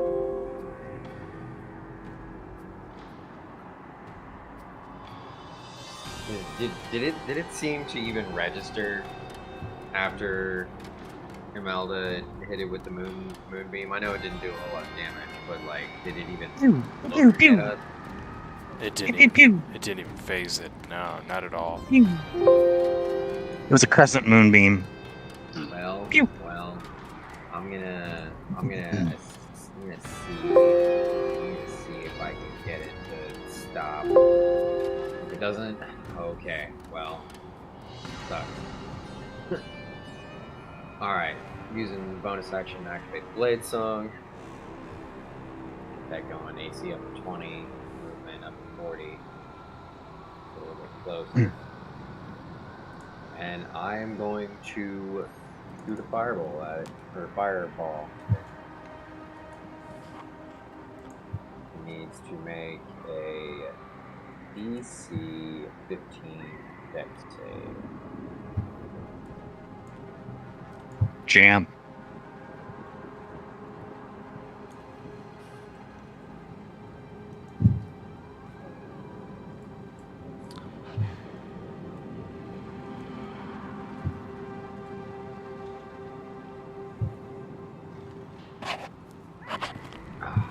Fuck, man. Okay, well, still does half damage.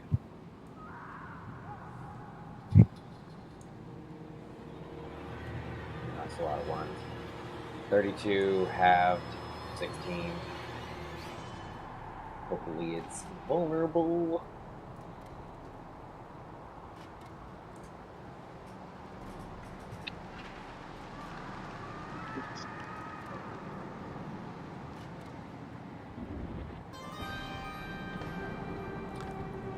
Yeah, you see the fireball catch, and much like the statue, doesn't take long before it starts to spread to other parts. Nice. Good. Good, we like that. We definitely like that. And, yeah, that's my turn. Gotta change my mini. Almost as if in response, you see him whack at the spot that the fireball struck. And almost like patting out small cinders on his arm.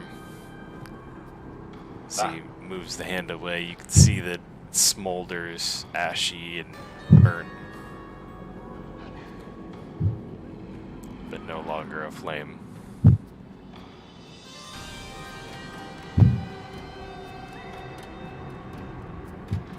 And the fireball at 20-foot radius sphere, you know, pretty big, right? Yeah.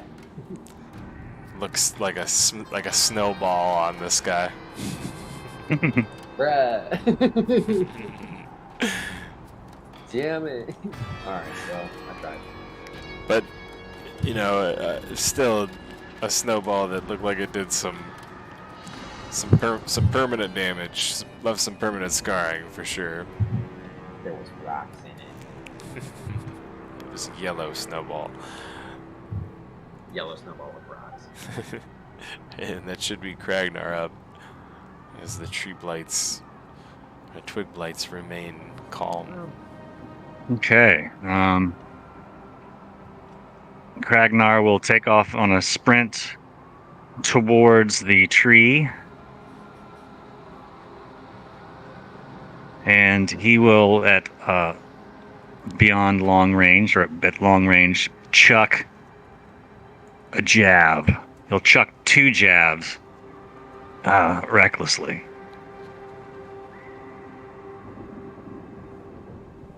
So here we go. That's a straight roll, because it will be disadvantaged, but advantage cancels out. That is a natty for 22 piercing with the first long-distance jab throw, which he admires with great pride as it flings from his hand. Told you I could hit from long range with these things. Chucking jab number 2. Okay, that's 7 more piercing. If a 24 hits.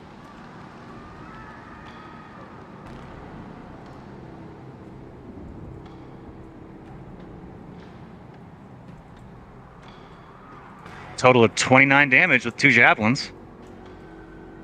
Solid.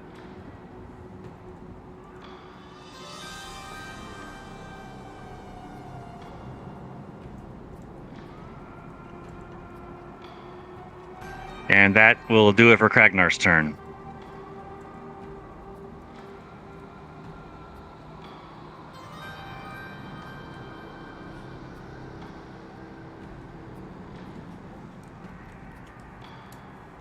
He yells a battle cry at the tree to try to turn it around. Face him. He thinks that's the leader because it's the biggest, toughest looking thing.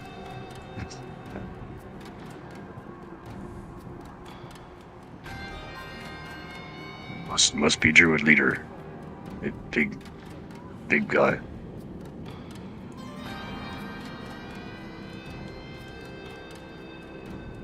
I just realized Turok has the spear.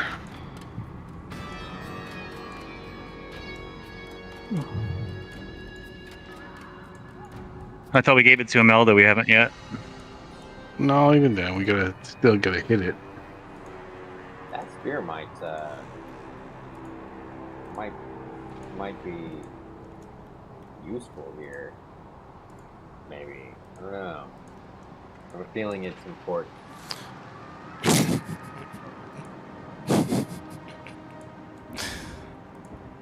Whatever would give you that feeling? I don't know, man. Just like a spear pierced through the chest of a giant statue made of wood, and then a giant wood thing. You know. I'm just fucking saying. Bro. Are you suggesting I hit the stuff around the tree rather than the tree itself? Stab yourself in the chest with the spear. That's what we're suggesting. Yeah, no. No, Yeah, I'm saying you yeah. might want to try to use the spear on the big tree, yes. The big, living, about to fuck up that town tree. Yeah, that's what I meant. Yeah, I still have the spear on me, and then we gotta try to get that thing. Well, yes. That sounds like a sound. Kragnar's going to try to grapple it if he gets into close range. That's pretty far. Just give me one shot. Just give me one shot. I'll grapple that thing.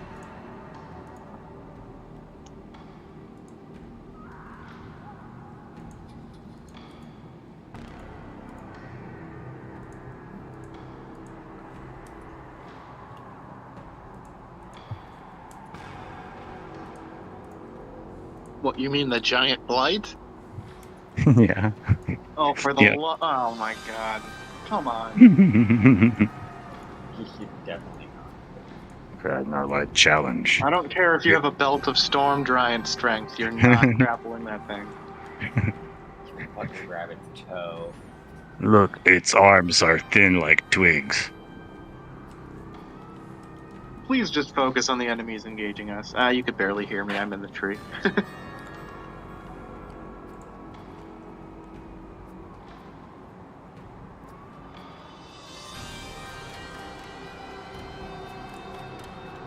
It's not like Corvus's words ever stuck in Kragnar's head.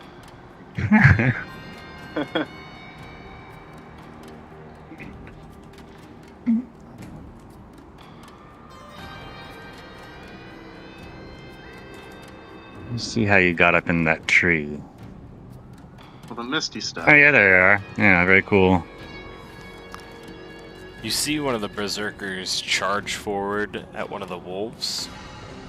We'll say Wolf 7. He gets disadvantage from the fog cloud. They're still in the fog cloud. He's got advantage, so it'll cancel out. And that would be a 13 on his first roll, plus 5 and 18 to hit, with a total of 7 slashing damage. Alright, number 7. Roger that. He follows up with another brute attack of the back of his axe.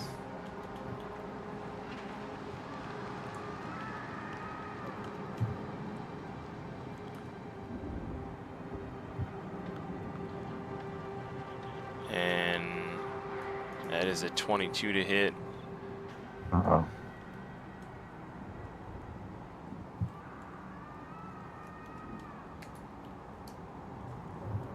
And I can't roll dice. But that is 11 bludgeoning damage. Same wolf. Yep. Stacking it up. No. Well, normally that would kill a wolf, but Nope, not anymore. Oh, 18 is that a damage shepherd? to Wolf Shepherd 7, thing? and Yep. that should fall to Berserker 7 next. Charging forward to join his brethren over there. He's gonna Yeah, the attack. wolves all went from 11 to 26 HP. Not bad, Jeez. right? No, that's big difference.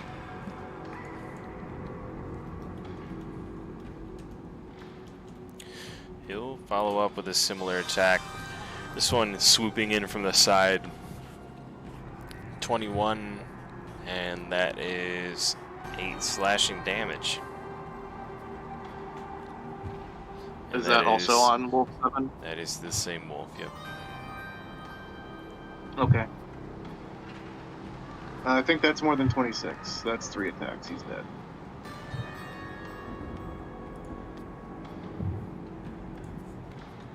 Right, and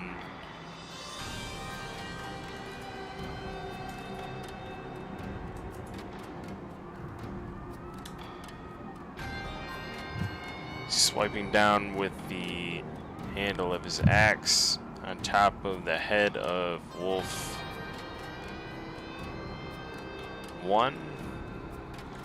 Hits for a 19. And that's 4 bludgeoning damage to Wolf 1. Oh, the attack was 19. Okay, gotcha. Yep. And it should be Berserker 3 up. These guys are in unison over here now. All of the Berserkers are coming out of the woodwork, literally and figuratively.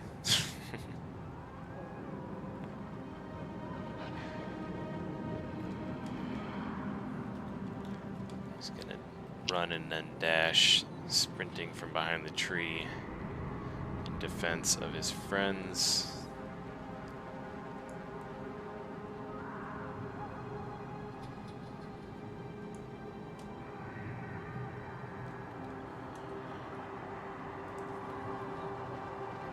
As you see, there is several berserkers on the hill, maybe 10, more than a handful. They all begin to swarm about.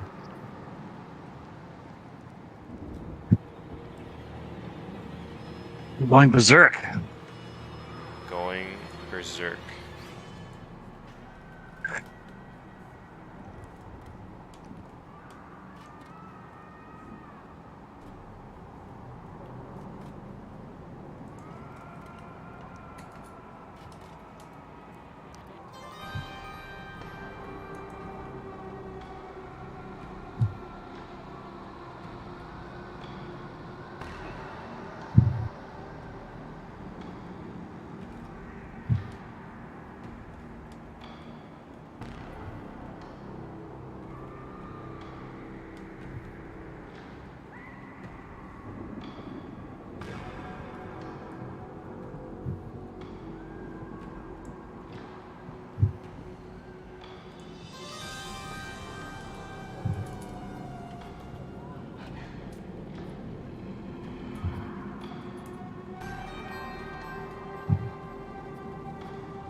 Alright, the bird's turn. How do I get to that bastard? Bastard. Well, I'm not really good with the spear, but I guess I don't have a choice at that point.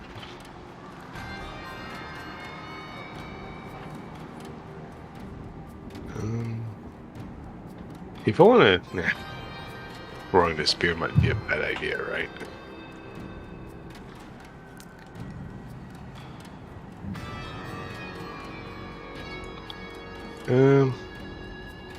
Hey DM, if I get next to him and he still jumps, do I still get an attack opportunity on him?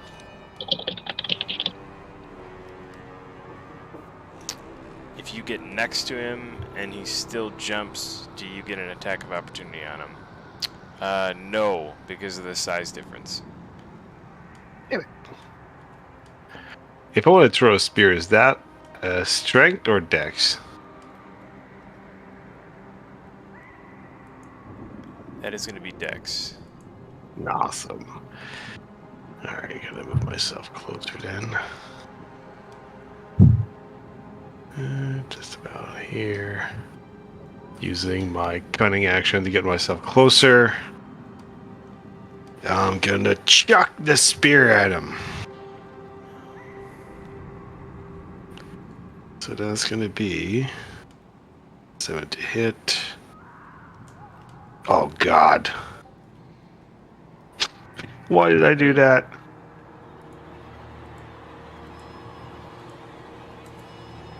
11's not gonna hit, right? 11 is going to miss. Fuck. Where's the spear now?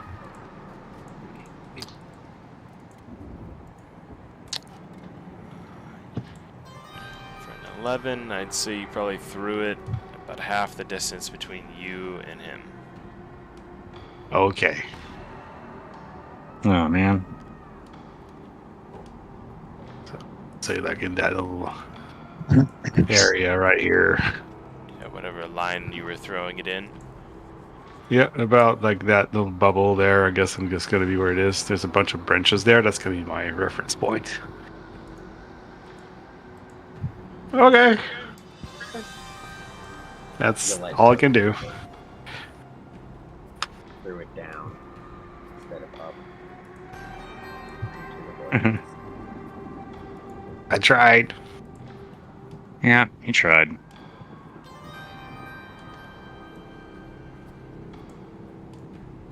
I did my best, but I guess my best wasn't good enough.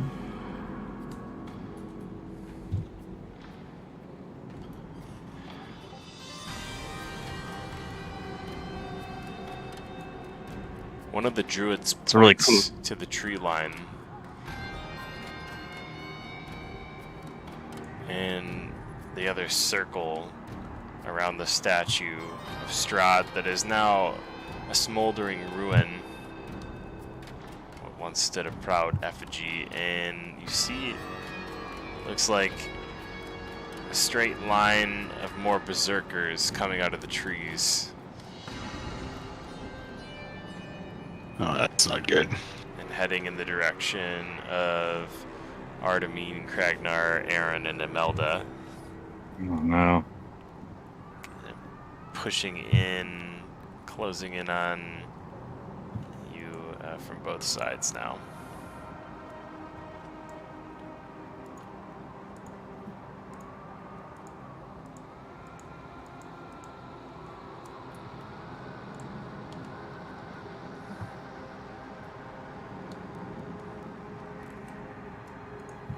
Some of them look like tree folk, others fellow berserkers.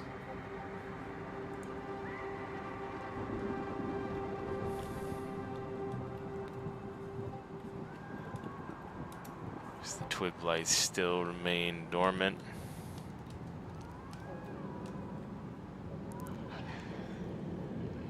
Wintersplinter takes yet again another mighty leap. Dang it. This time leaping over the berserkers and tree folk that are coming from the other direction now, closing in on you like a mouth. We're getting pincer attacked here. We've opened up a war on two fronts. Yeah, I think that tree is gonna. We're gonna have to catch it up. Outnumbered. We're getting Yeah, involved in catch the up land war in after. Asia.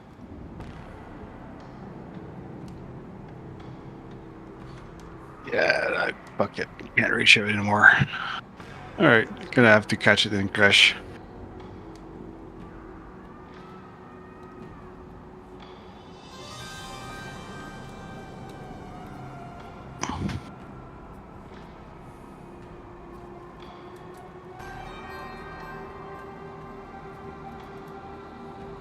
I could just see Kragnar's line of sight as he's like tracing the tree, and then it falls on a group of these berserkers coming in from the south. Like, Oh, shit. The chanting is stopped and still remains ceased, but one of the druids begins humming the sound of that chant. And the other druids join in as we get through a couple more of these bad guys.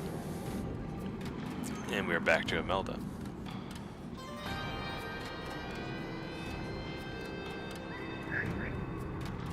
Come on, Imelda.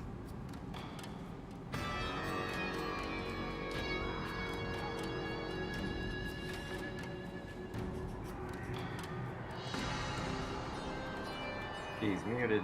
You might have lost your mic there, Imelda.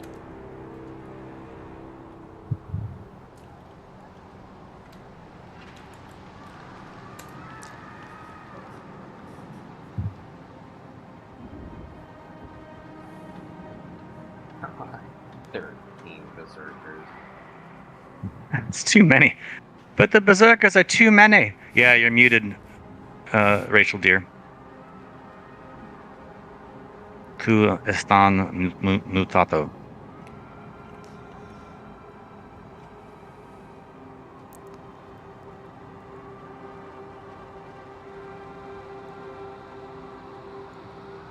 Let's give Rachel a couple minutes. We'll take a water hole break. Banyo break for those of you who need to do that. Okay. She usually doesn't linger too far from the keyboard.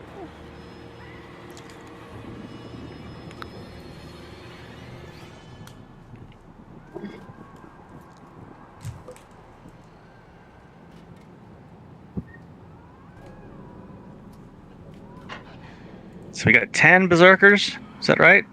I can take about 8. So you guys can handle the other 2. We'll be all right.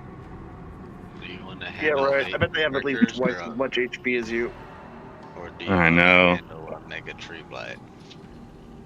I can't get that. That tree blight's gone, man. He done skedaddled. So Yo, I don't know what. trying guerrilla tactics over here, man. Yeah, I don't know what Kragnar's gonna do. I don't think he's gonna run head first into this line of berserkers. That seems dumb. If you had the option, would you go for the tree blight though? Yeah. That's why he went after it first. It seemed like a really big, bad, destructive thing that needed to be stopped.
I wish I had one of those cool axes like they have in Baldur's Gate that has like a bonus action Shield of Faith spell tied to it or some crap like that. Yeah. Got Powered magic item. such great items. I'd like a spell right now. Activate my Thalar Alluve. Yeah, Activate Larian knows a Shriek. thing or two about itemization that Wizard seems to need to learn. I agree, man. Activate a little Shriek on my Thalar Alluve. Hell yeah. You're right. There are a lot of cool items in Baldur's Gate that I'd love to see in D&D. Just like, if not just the concept of them. Just the concept, yeah. Just like, a little suit of armor that lets you see in the darkness. That's pretty cool. And it's not overpowered, but it's just nifty, Or all the different rage, all the different like barbarian armors, quote unquote. I thought those were pretty cool. The halberd that gave you a bonus to initiative and opportunity attacks with advantage. So it's just like Even the weapons that gave you bonuses to strength and like intelligence and shit would be nice. Oh, I am looking for a circlet of intellect for Kragnar. I think that would be the funniest and best thing in the world for him to get a hold of something like that boosted his INT to 18. Oh yeah. It sounds like it's nothing but a crutch to allow you to relax your stupid roleplay requirement on Ragnar. Yes. That's what it seems like to me. Be all articulate and stuff. Yeah. Unfortunately, 5e, they did. I'm like trying to come up with simpler words. Yeah. I can't It's say taking that up too word. much of your brain power. Yeah, no, it's too hard. I can't say that word. I can't say that word. How do I down this regular sentence down? Yeah. Too many syllables in that one. Yep, way too many syllables. I like that he blacks out and has these weird interplanar solutions to fixing Imelda's phasing in between realms. Maybe there's like a shadow pond you can go into that like fixes it. I don't know. What? On the other How did I come up with that?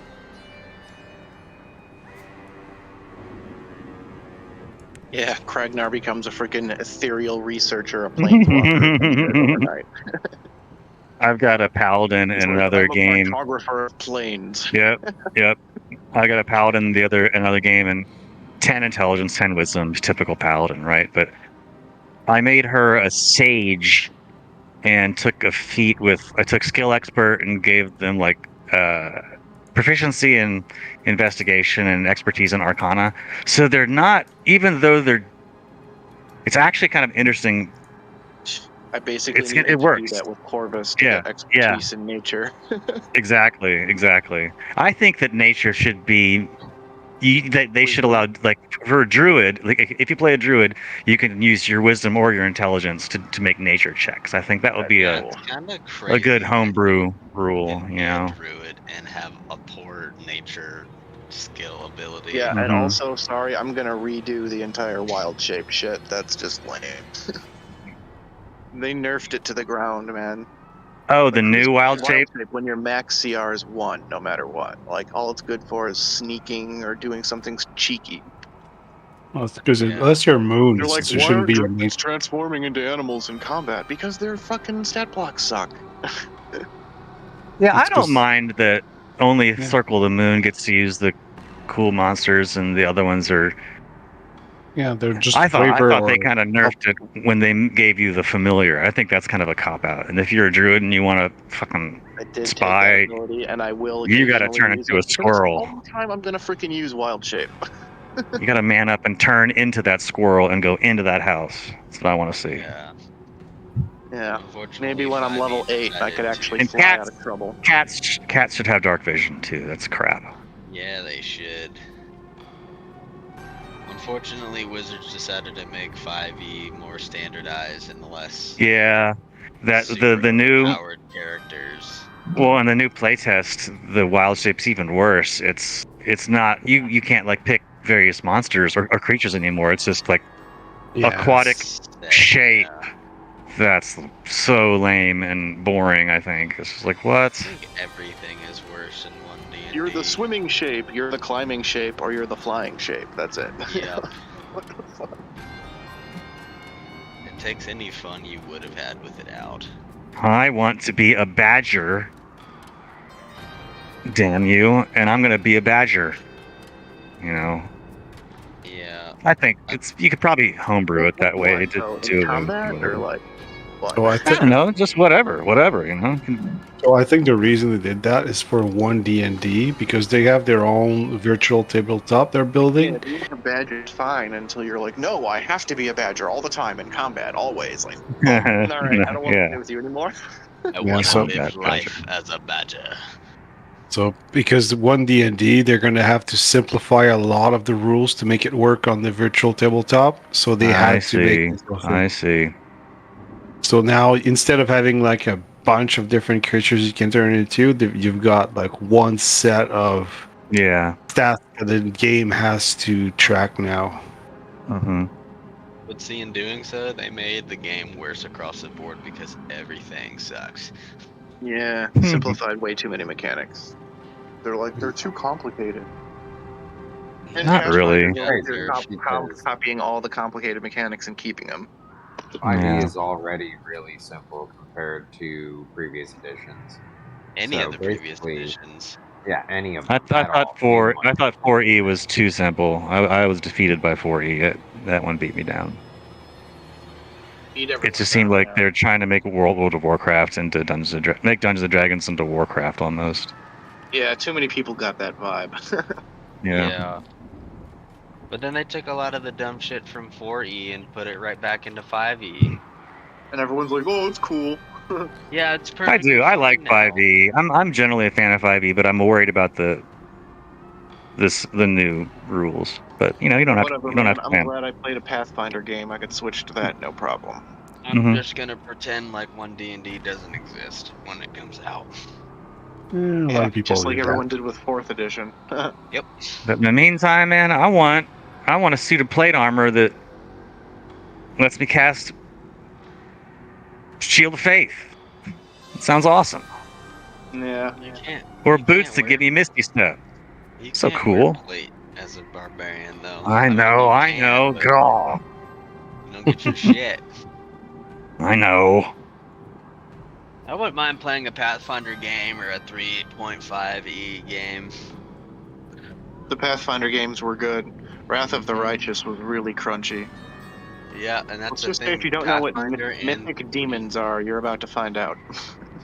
Yeah, Pathfinder and 3.5 are so crunchy, so much crunchier than 5e.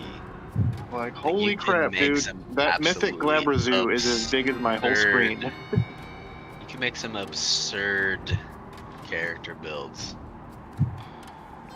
And then the mythic Glabrazoo casts Mirror Image, and it's like, oh my god, it's in 2 of my screens now. I do not know where the elfish lady Imelda has gone to, but we're gonna keep on rolling, and when she comes back, she can hop right in on her turn. I think that should be Alcor up next, if everybody is Alright. back. Alright.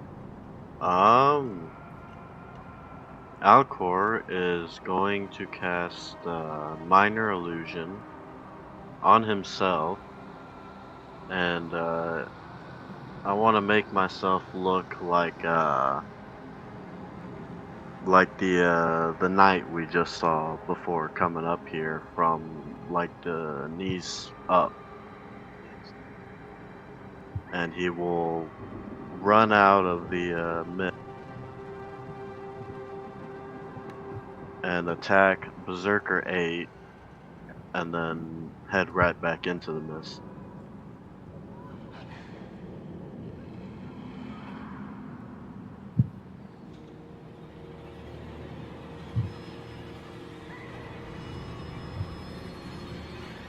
And that'll be 11 damage while I look like the knight.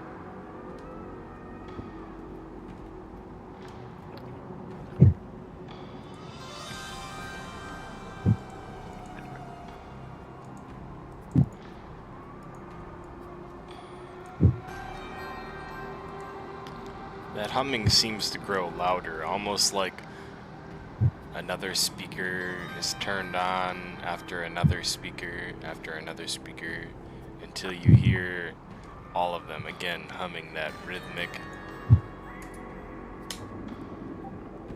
sound that they were before. And suddenly springing up around Kragnar No. comes a wall of thorns. Damn it.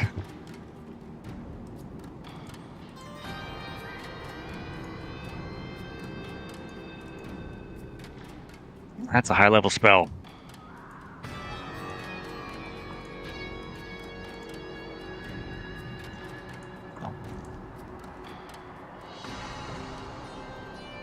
Looks like it was cast by Druid number 4.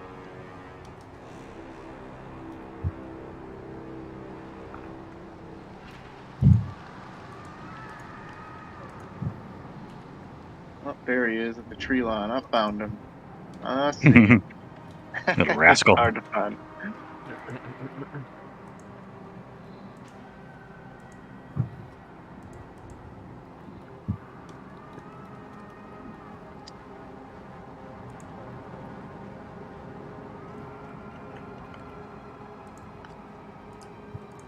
Oh, dear.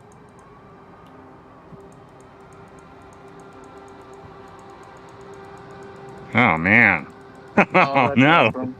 That's cool. No. No. No. Crack. No. It looks No. so fucking cool. No. Yeah. Worst. The worst. Kragnar, you're suddenly imprisoned in a wall of thorns. It's 20 feet in diameter. It's a very beautiful, perfect circle that you're gonna make no comments about. Besides saying this suck ass is Kragnar from within it. No, I love it. It looks That's like Bramble. fully acceptable. I had to make it a little imperfect, just like me. It's good. No, if you keep the camera from the top, it looks perfect. It's great. You don't like Kragnar, no like. Yeah. And Corvus, Oh shit! you should be. Do I have to roll? Is it a damage-inducing event for me, or am I trapped? No, you're just basically just fucked at this Okay, point. okay. Like you Yeah, can you gotta get kind into of contact make with your it, take friends damage. out from within it, but you can't see Yeah. anything. You do Okay. notice that like the bramble and the thorns all around you, like they look like they would be painful to touch or run into. So crashing Okay, through roger it does that. not seem like No. the best idea No. off the top of your head, even as Kragnar. Okay. But also, the only way to escape. What's that? I said, but also the only way to escape. Yeah, I mean, at the same time, Kragnar's probably also thinking that. To be fair, Hell yeah, he is. I'm thinking All some right, thought. Corvus is going to take advantage of his momentary positioning here, and he sees there's a nice convenient line of berserkers engaging his wolves here.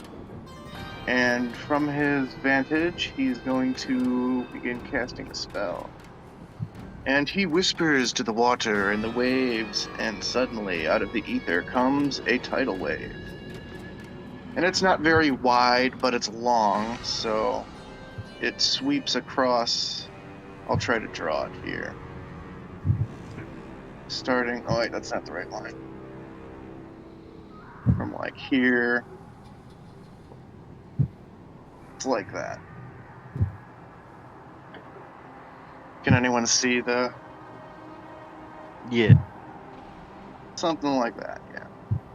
Starts here and goes, so it's like 30 feet straight, 10 feet wide. So Berserkers 1, 7, 5, 4, and 6 will have to make dexterity saving throws.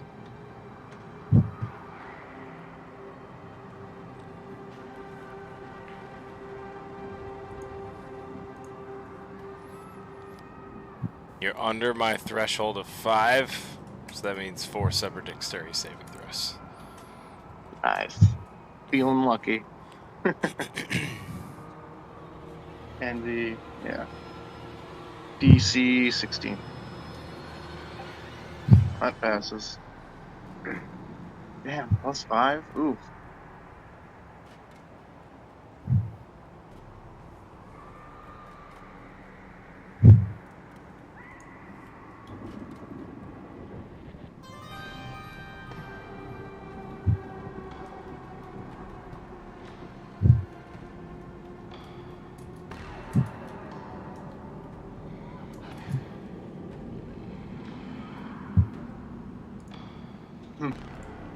Okay.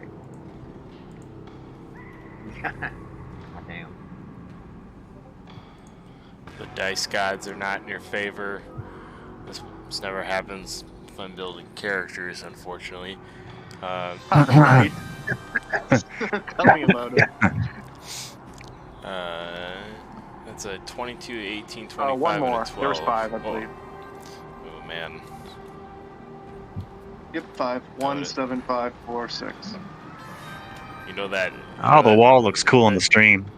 Technically follows my rule of one dice roll. Oh, I but know, right? I'm glad you didn't roll all for 5 though, or I would have failed all immediately. You're narking yourself out here. All right, that's 10. It's 4 to start, 5 at the end. I like that tactic. Okay, cool. I'll remember that for next time. Hey, I'll take it. I'll take it. Otherwise, it would have been a 22 for all 5 rolls. Yep. So, the first 3 that passed are going to take half of the 17 damage and will not be moved. However, the 2 that failed will take the full 17 and be knocked prone. All right. And with my movement, I will acrobatically dismount the tree like a lithe elf. And Orvis is gonna use his incidental to try and use the staff and call out with it again to call for some aid here because it's not looking good. He's calling from aid. He says the words for to command the blights, but he also calls from aid from the spirits or like whoever else offered aid. You know what I mean? Who's True. with us against these guys? But he he's trying to use the staff to control the blights again.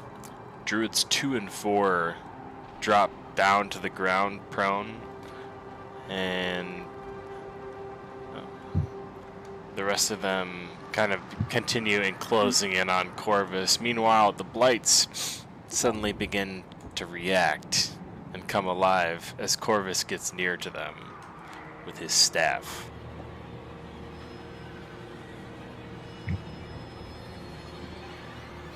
And oh, sorry, I got to attack with my wolves now, but I'm just gonna do a bunch of freaking rolling, so I'll make sure to call out the targets accurately. All right. 2 of them are prone too. Yep. So you said which ones did you say were prone? 2 and 5 4. and 7. 2 and 4. 2 and 4. They're right in front of you. Oh, okay. Two of the barbarians are prone from the tidal wave, though, right? Oh, I'm sorry. I thought you said the druids. Yeah, this line of barbarians is what I attacked. I don't know if you couldn't see none of the stuff I was writing on there. Dang it! I was trying to write on the screen where I was doing it, but you clearly didn't see it. No, I didn't. I'm sorry. Or just call it. If you could just call everyone has a label and you hit tab, just call out the target. That's the best way to do it. Yeah, I said because I know who all the targets are on the map. So if you tell me who the target is, I'll find them. I was just hoping you saw the lines because it would have, you know what I mean. I know. Everybody could see it. You know what I mean too. Call out the target. Yeah. Which targets are you attacking, and which ones do you want to be prone? Berserkers 1, 7, 5, 4, and 6 were the ones that were targeted. All right. 3 of them passed, so yeah, 2 are prone. All right. I'm gonna make 5 these and 2 4, in the whatever. front prone. Cool. 4 and 5. 5 and 4. And these druids behind you are no longer prone. Yeah, they didn't get hit with the tidal wave. Hey, don't go over there. Yep. So they'll be attacking berserkers. So I'm gonna try and do that. They all attack with advantage too. So I'm gonna do one beefy ass roll, and then add the modifiers. Let's try it.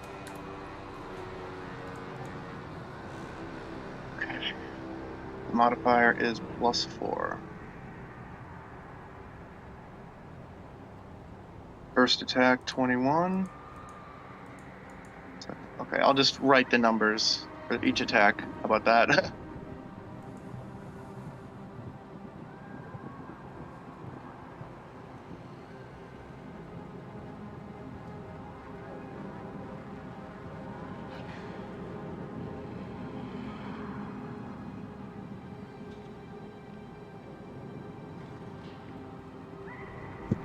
Lots of wolves. Yeah. It's dumb. It's actually harder to do this than I thought because you got to apply it to 2 numbers at the same time. Yeah, I would just roll the dice, use Abre for what it's there for, instead of doing a whole bunch of extra stuff. I know you don't have a button on D&D Beyond to click for this, but just roll D20 plus your modifier for each of the attacks one by one, and that's just fine.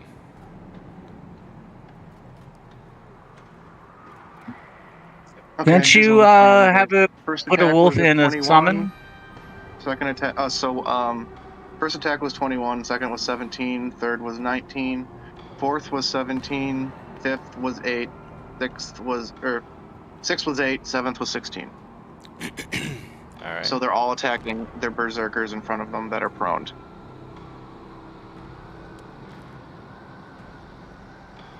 And yeah, I'll just roll them individually. That you're right. It's going to be 4 hits, so the first 4 will hit.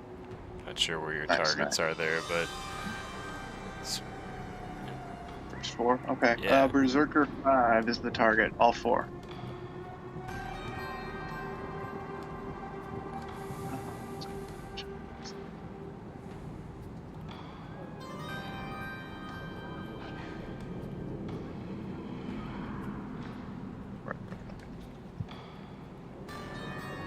Should have just copied that. Yeah. It's just making mincemeat of Berserker 5 right now.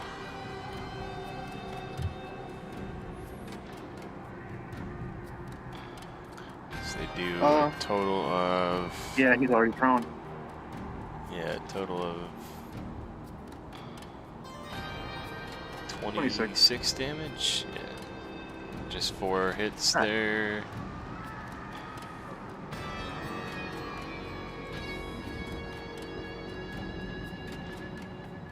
And Berserkers 6 and 8 are going to be behind your wolves, so if that is the end of the wolves' turn, Berserkers 6 and 8 will go. 8 will have to do the Constitution saving throw. Right.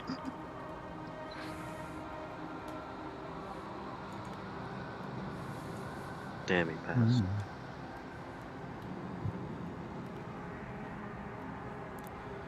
Okie Next time, add that staff morph to me.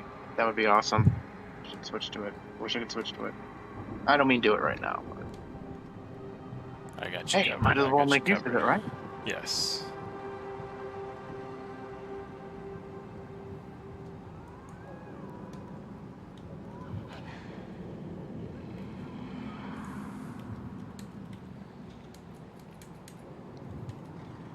No.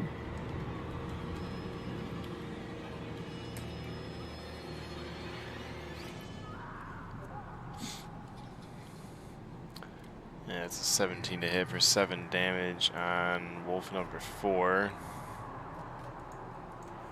Wolf 4, Brings down the broadside of his axe for a swing and a miss.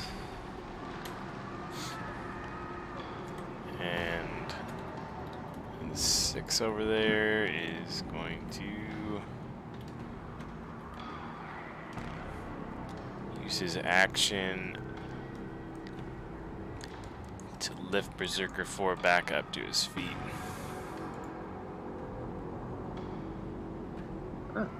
Helpful.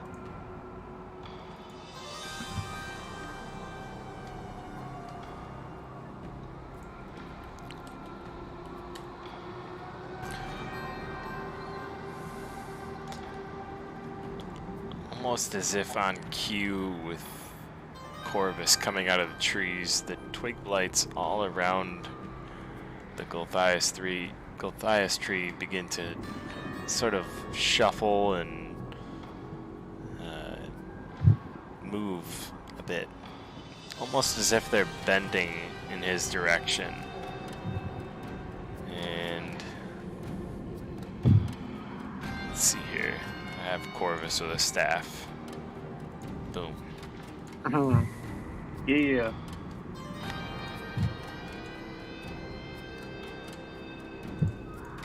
Almost as if on cue when they see that staff.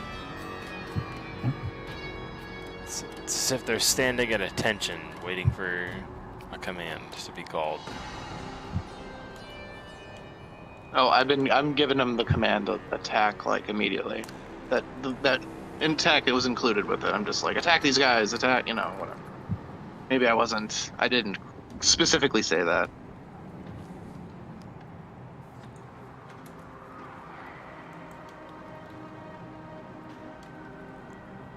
Baldur's But Gate no, 3 Corvus does not wish for them to wait around for a round before attacking. cleaned up in the Golden Joystick Awards.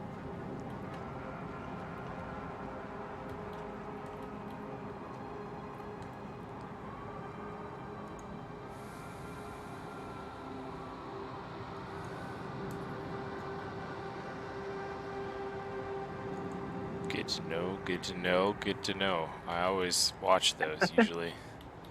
Never. Mhm. Piercing damage of 5 from a swiping claw attack from Twig Blight 1 to Druid. Let's see, that's Druid 2, yep.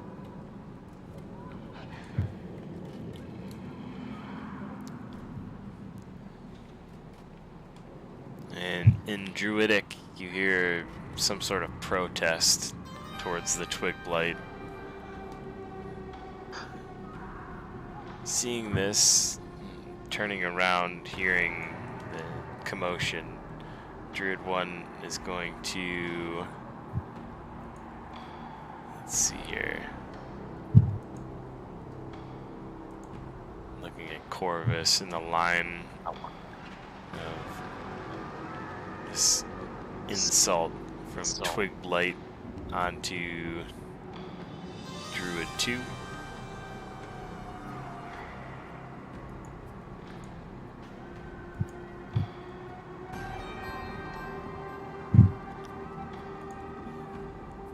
He's going to advance towards Corvus from behind. And you hear just like a massive thunderclap crack out of nowhere. And go ahead and make a Constitution saving throw there, Corvus.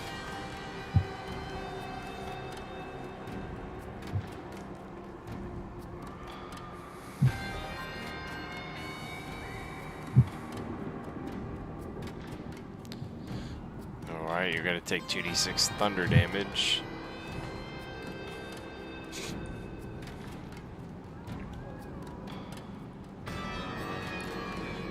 Total of 4 thunder damage. The thunderclap.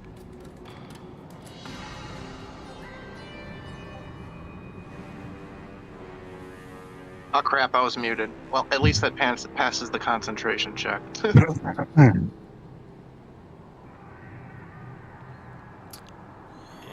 But I take the damage.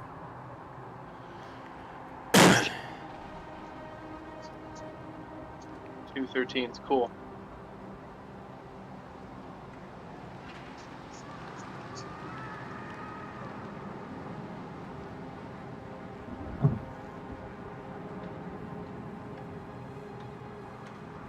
Got it.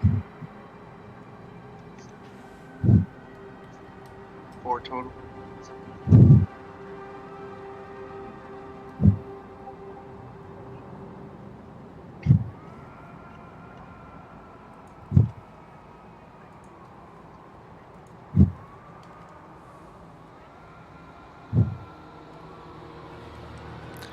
Almost as if they're now calling forth thunder from the skies. following suit. Druid 3 circles in around the twig blight that attacked Druid 2. And again, a great thunderclap falls from the skies.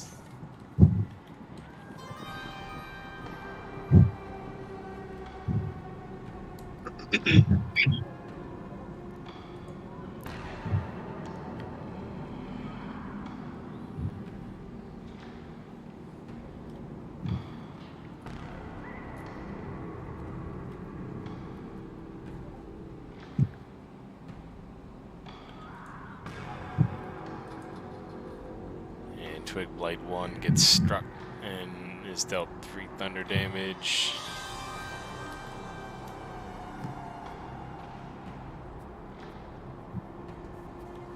Oh, there it is.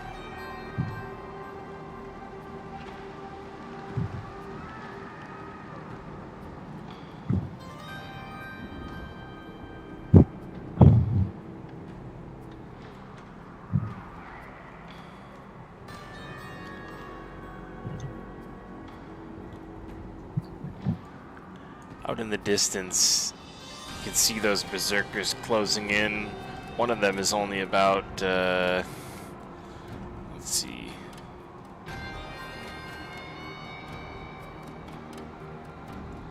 "75 feet away from Aaron, and close to Kragnar's Cage of Thorns. He begins charging at Aaron. Makes it to the path behind him.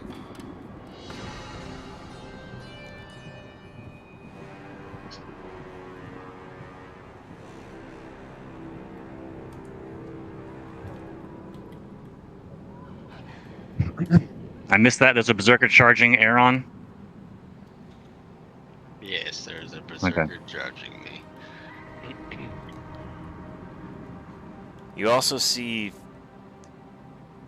whirring past him what looks like a stake flying just over his shoulder, barely missing, and Father Albright in tow behind the berserker.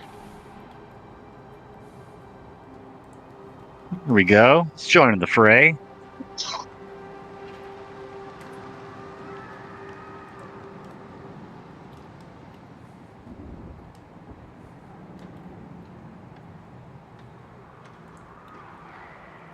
No one outflanks the old man, and Aaron is up.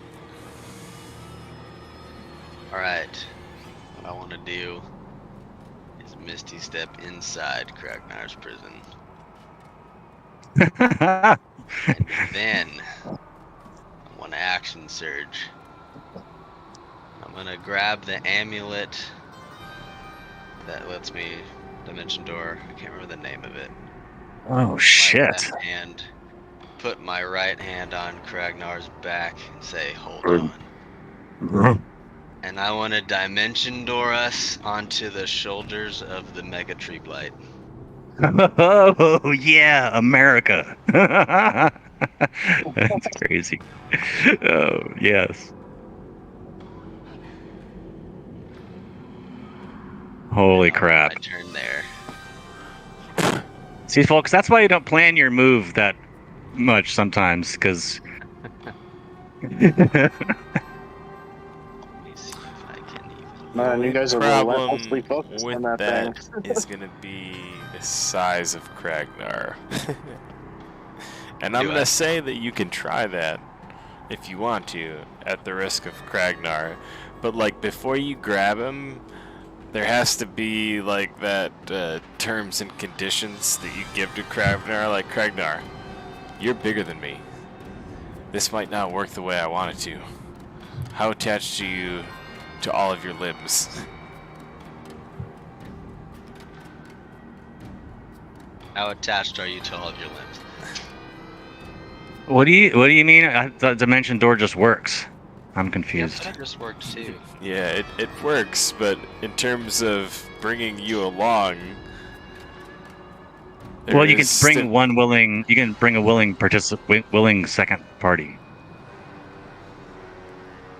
Yeah, and in this case, you're a willing party, but of your size or smaller, I think you guys are, obviously the same size character-wise, but you're considerably bigger than him. I'll give it a chance. I'll chance it. Otherwise, I'm not getting out of this thing. Yeah, let's do it. Yep. I duck my head and crouch through the dimension door. I don't know.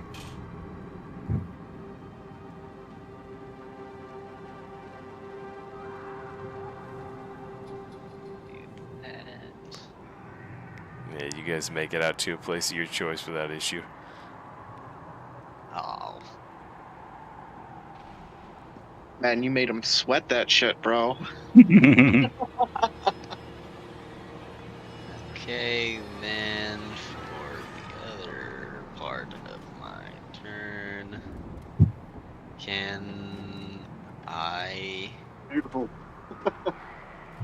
wade between these wolves freely, or is it impeded movement? No, you're good. I mean, there's still a fog cloud there, but otherwise you can get through unimpeded. Yeah, it's a 20 radius, right? So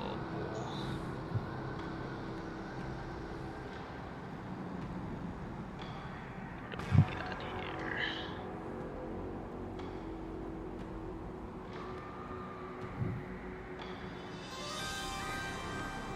I think Zildar Zombie is going to go back up Father Albright. Dash. Leave him there so he's not high and dry. And then Guard Zombie and Guard Zombie. Going to attack Berserker 5 that's down. I'm just going to do one roll for both of them.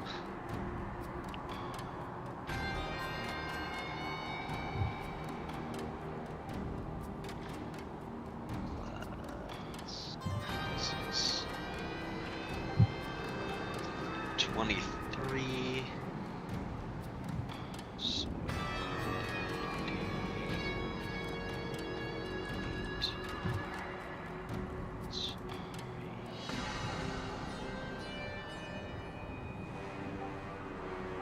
6 damage and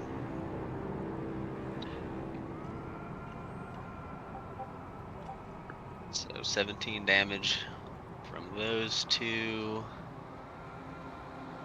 And Izek's gonna wander on up here to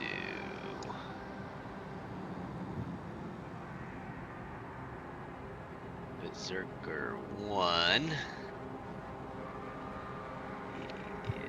Is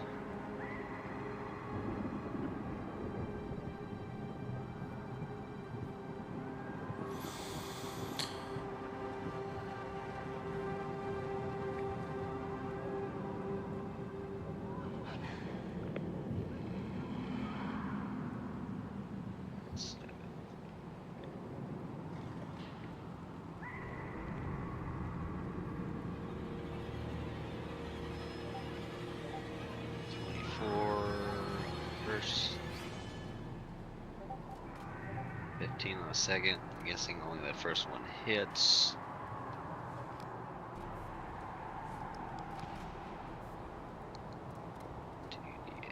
Looks like a 24. And a 23. Those will both hit. Okay.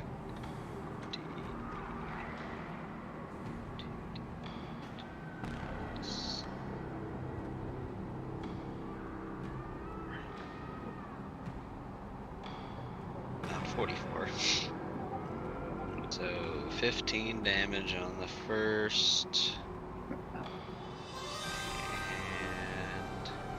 And 7 on the second for Berserker 1. And then that'll be the end of my turn.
And more of the berserkers close in on the party members,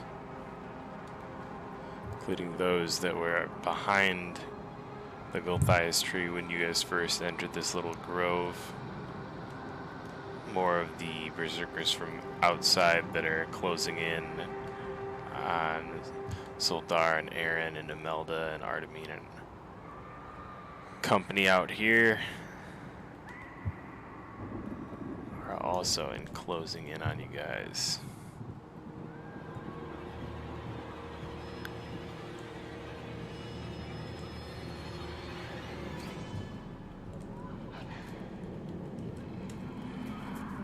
And it should be Artemine up next.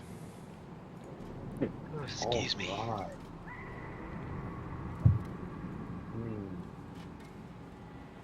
A lot to fucking contend with right now.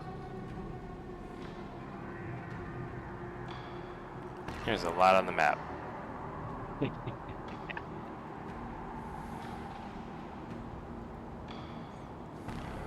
Well, I was gonna try to harass that druid who put up the wall of thorns, hopefully drop it, but that's not important anymore. Although a druid on the battlefield is still not good.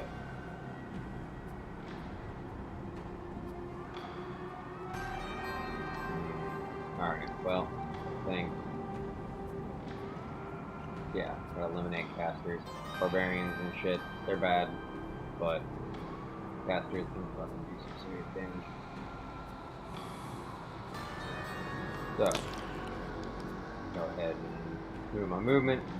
Bonus action, Misty Step up into the Druid's Cross. I'm gonna take my attack action to hit him with a Booming Blade. First, make the strike.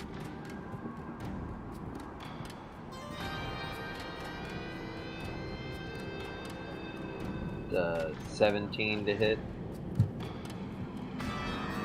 on Druid 4. That will hit Druid 4. Alright. So, blood. 5 regular piercing. 5 more fire. Jeez.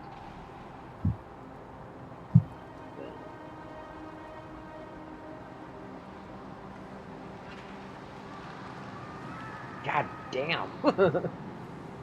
So many ones. Alright. 1 thunder damage. Jesus. Alright, and then my second attack.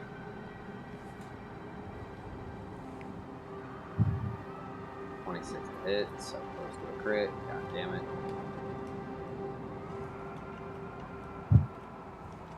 7 points of piercing on that one. And 7 fire hit. So 14 and 11, 25 damage.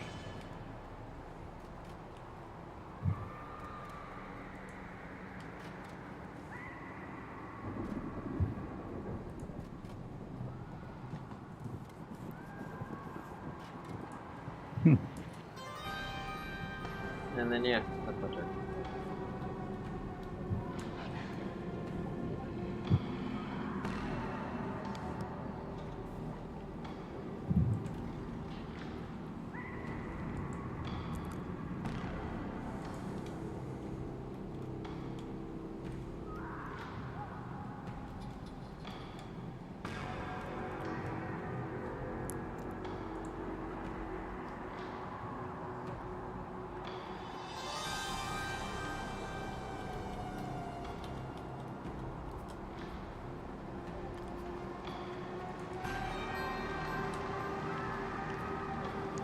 Twigblight 6 is going to swipe at one of the druids back there and miss.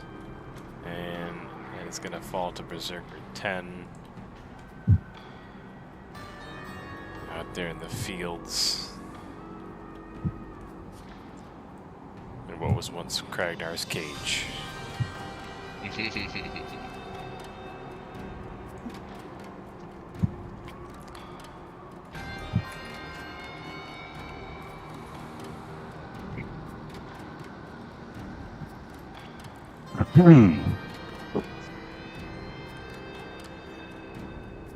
Okay, Kragnar up. He looks around trying to get his bearings, realizes he's on top of the big nasty tree blight, steadies himself, holds his axe in the air, and does his best Chewbacca yell, and then jumps up, frenzied rage, and just starts hacking at the shoulder to neck area of the Wintersplinter with a frenzied rage, 3 attacks, great weapon master, all of them. Which only taking about like 80 minutes to figure out on my D&D Beyond settings. Oh, my mouse just died. Fuck. This motherfucker. Damn it. Alright. Write it back to me. I have to find my power cord for my mouse. Wait, no, I can do it with my finger. Okay. Duh. Okay. Reroll dice. Okay, we're back. We're doing good. We're doing good over here. Okay. Everything under control. Okay. And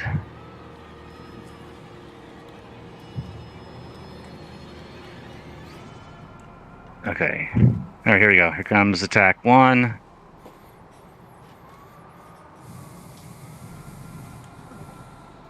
Okay, very good. That's 25 slashing.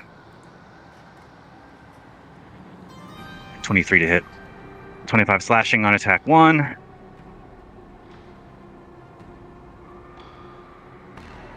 Attack number 2.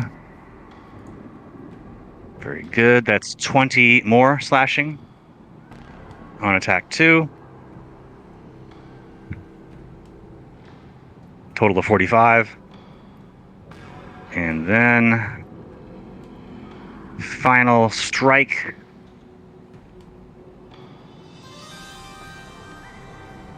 Only a 15 to hit. Does a 15 hit?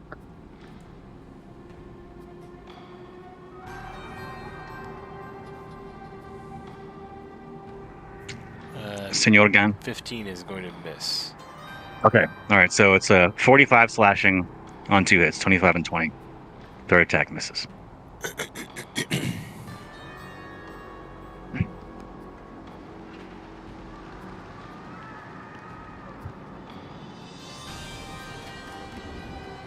And that's it for Kragnar.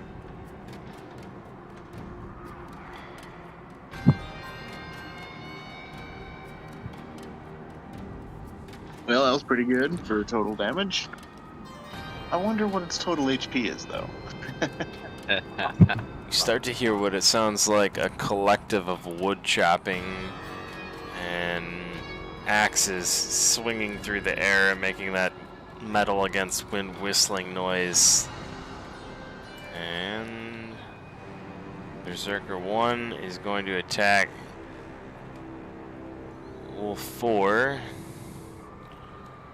and miss with that first attack. Come back with a second hit for 6 slashing.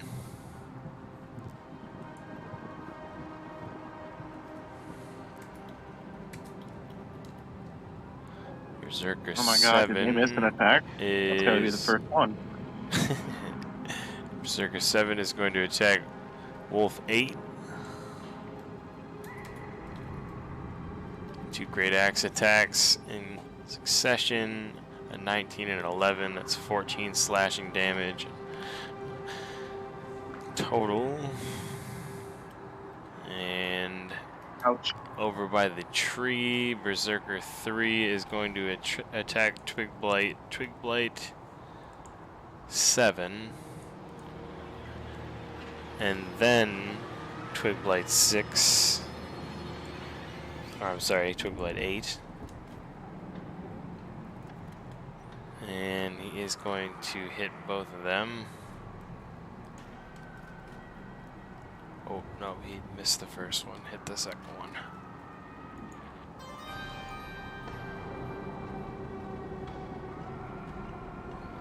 What's going on here?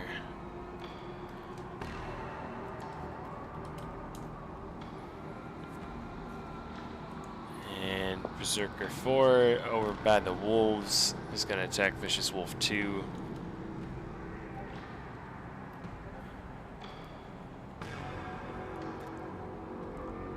Two great attacks, 4 damage, slashing total. Got it.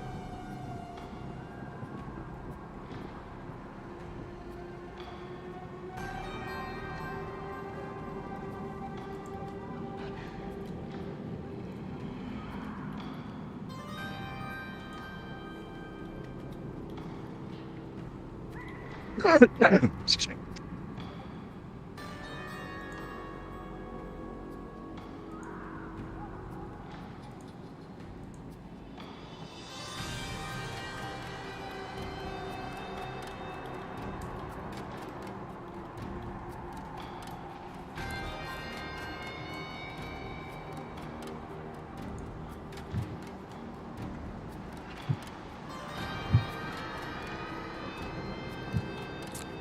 Strike the twig blade for 7 bludgeoning damage there, and Berserker 5 in the midst of all these wolves still prone.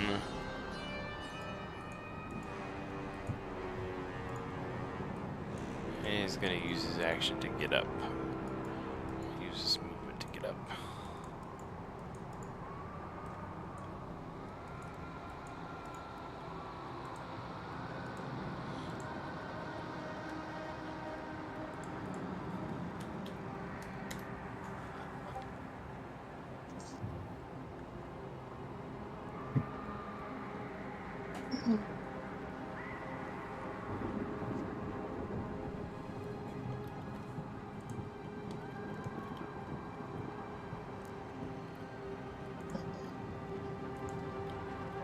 In the midst of all this, the twig blights and the berserkers are beginning to have some sort of internal war of their own caused by Dan's disruptive staff. This twig blight 2 crashes into twig blight 4, or druid 4, with a vicious claw attack. And that is 2 piercing damage to that Hey, druid. at least it hit. Nice. Still more out in the fields. The berserkers press forward, staying in a fan-like line, looking to enclose in on adventurers, paying no mind to those that have dimension door behind them. And Twig Blight 10, all the way wrapped around the edge of the tree, is going to attack Druid 1. Claw attack.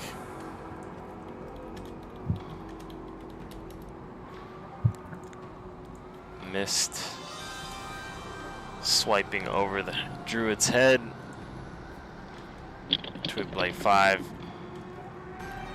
Seeing Druid 5 standing there, looking like an easy target.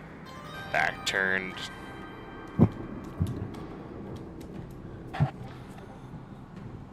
He's gonna strike out for another massive 2 damage there. And that should be top of the order of round 3, which we're gonna pause there for the night. It's 11:34, and it is the top of the order. Perfect place to stop. Yeah, Tarok and Rachel might have passed out. Yeah, Simon said he was falling asleep, so we left.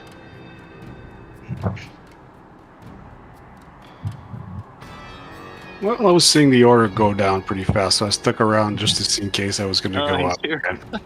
Oh. It's a tough fight. It's a tough fight, folks.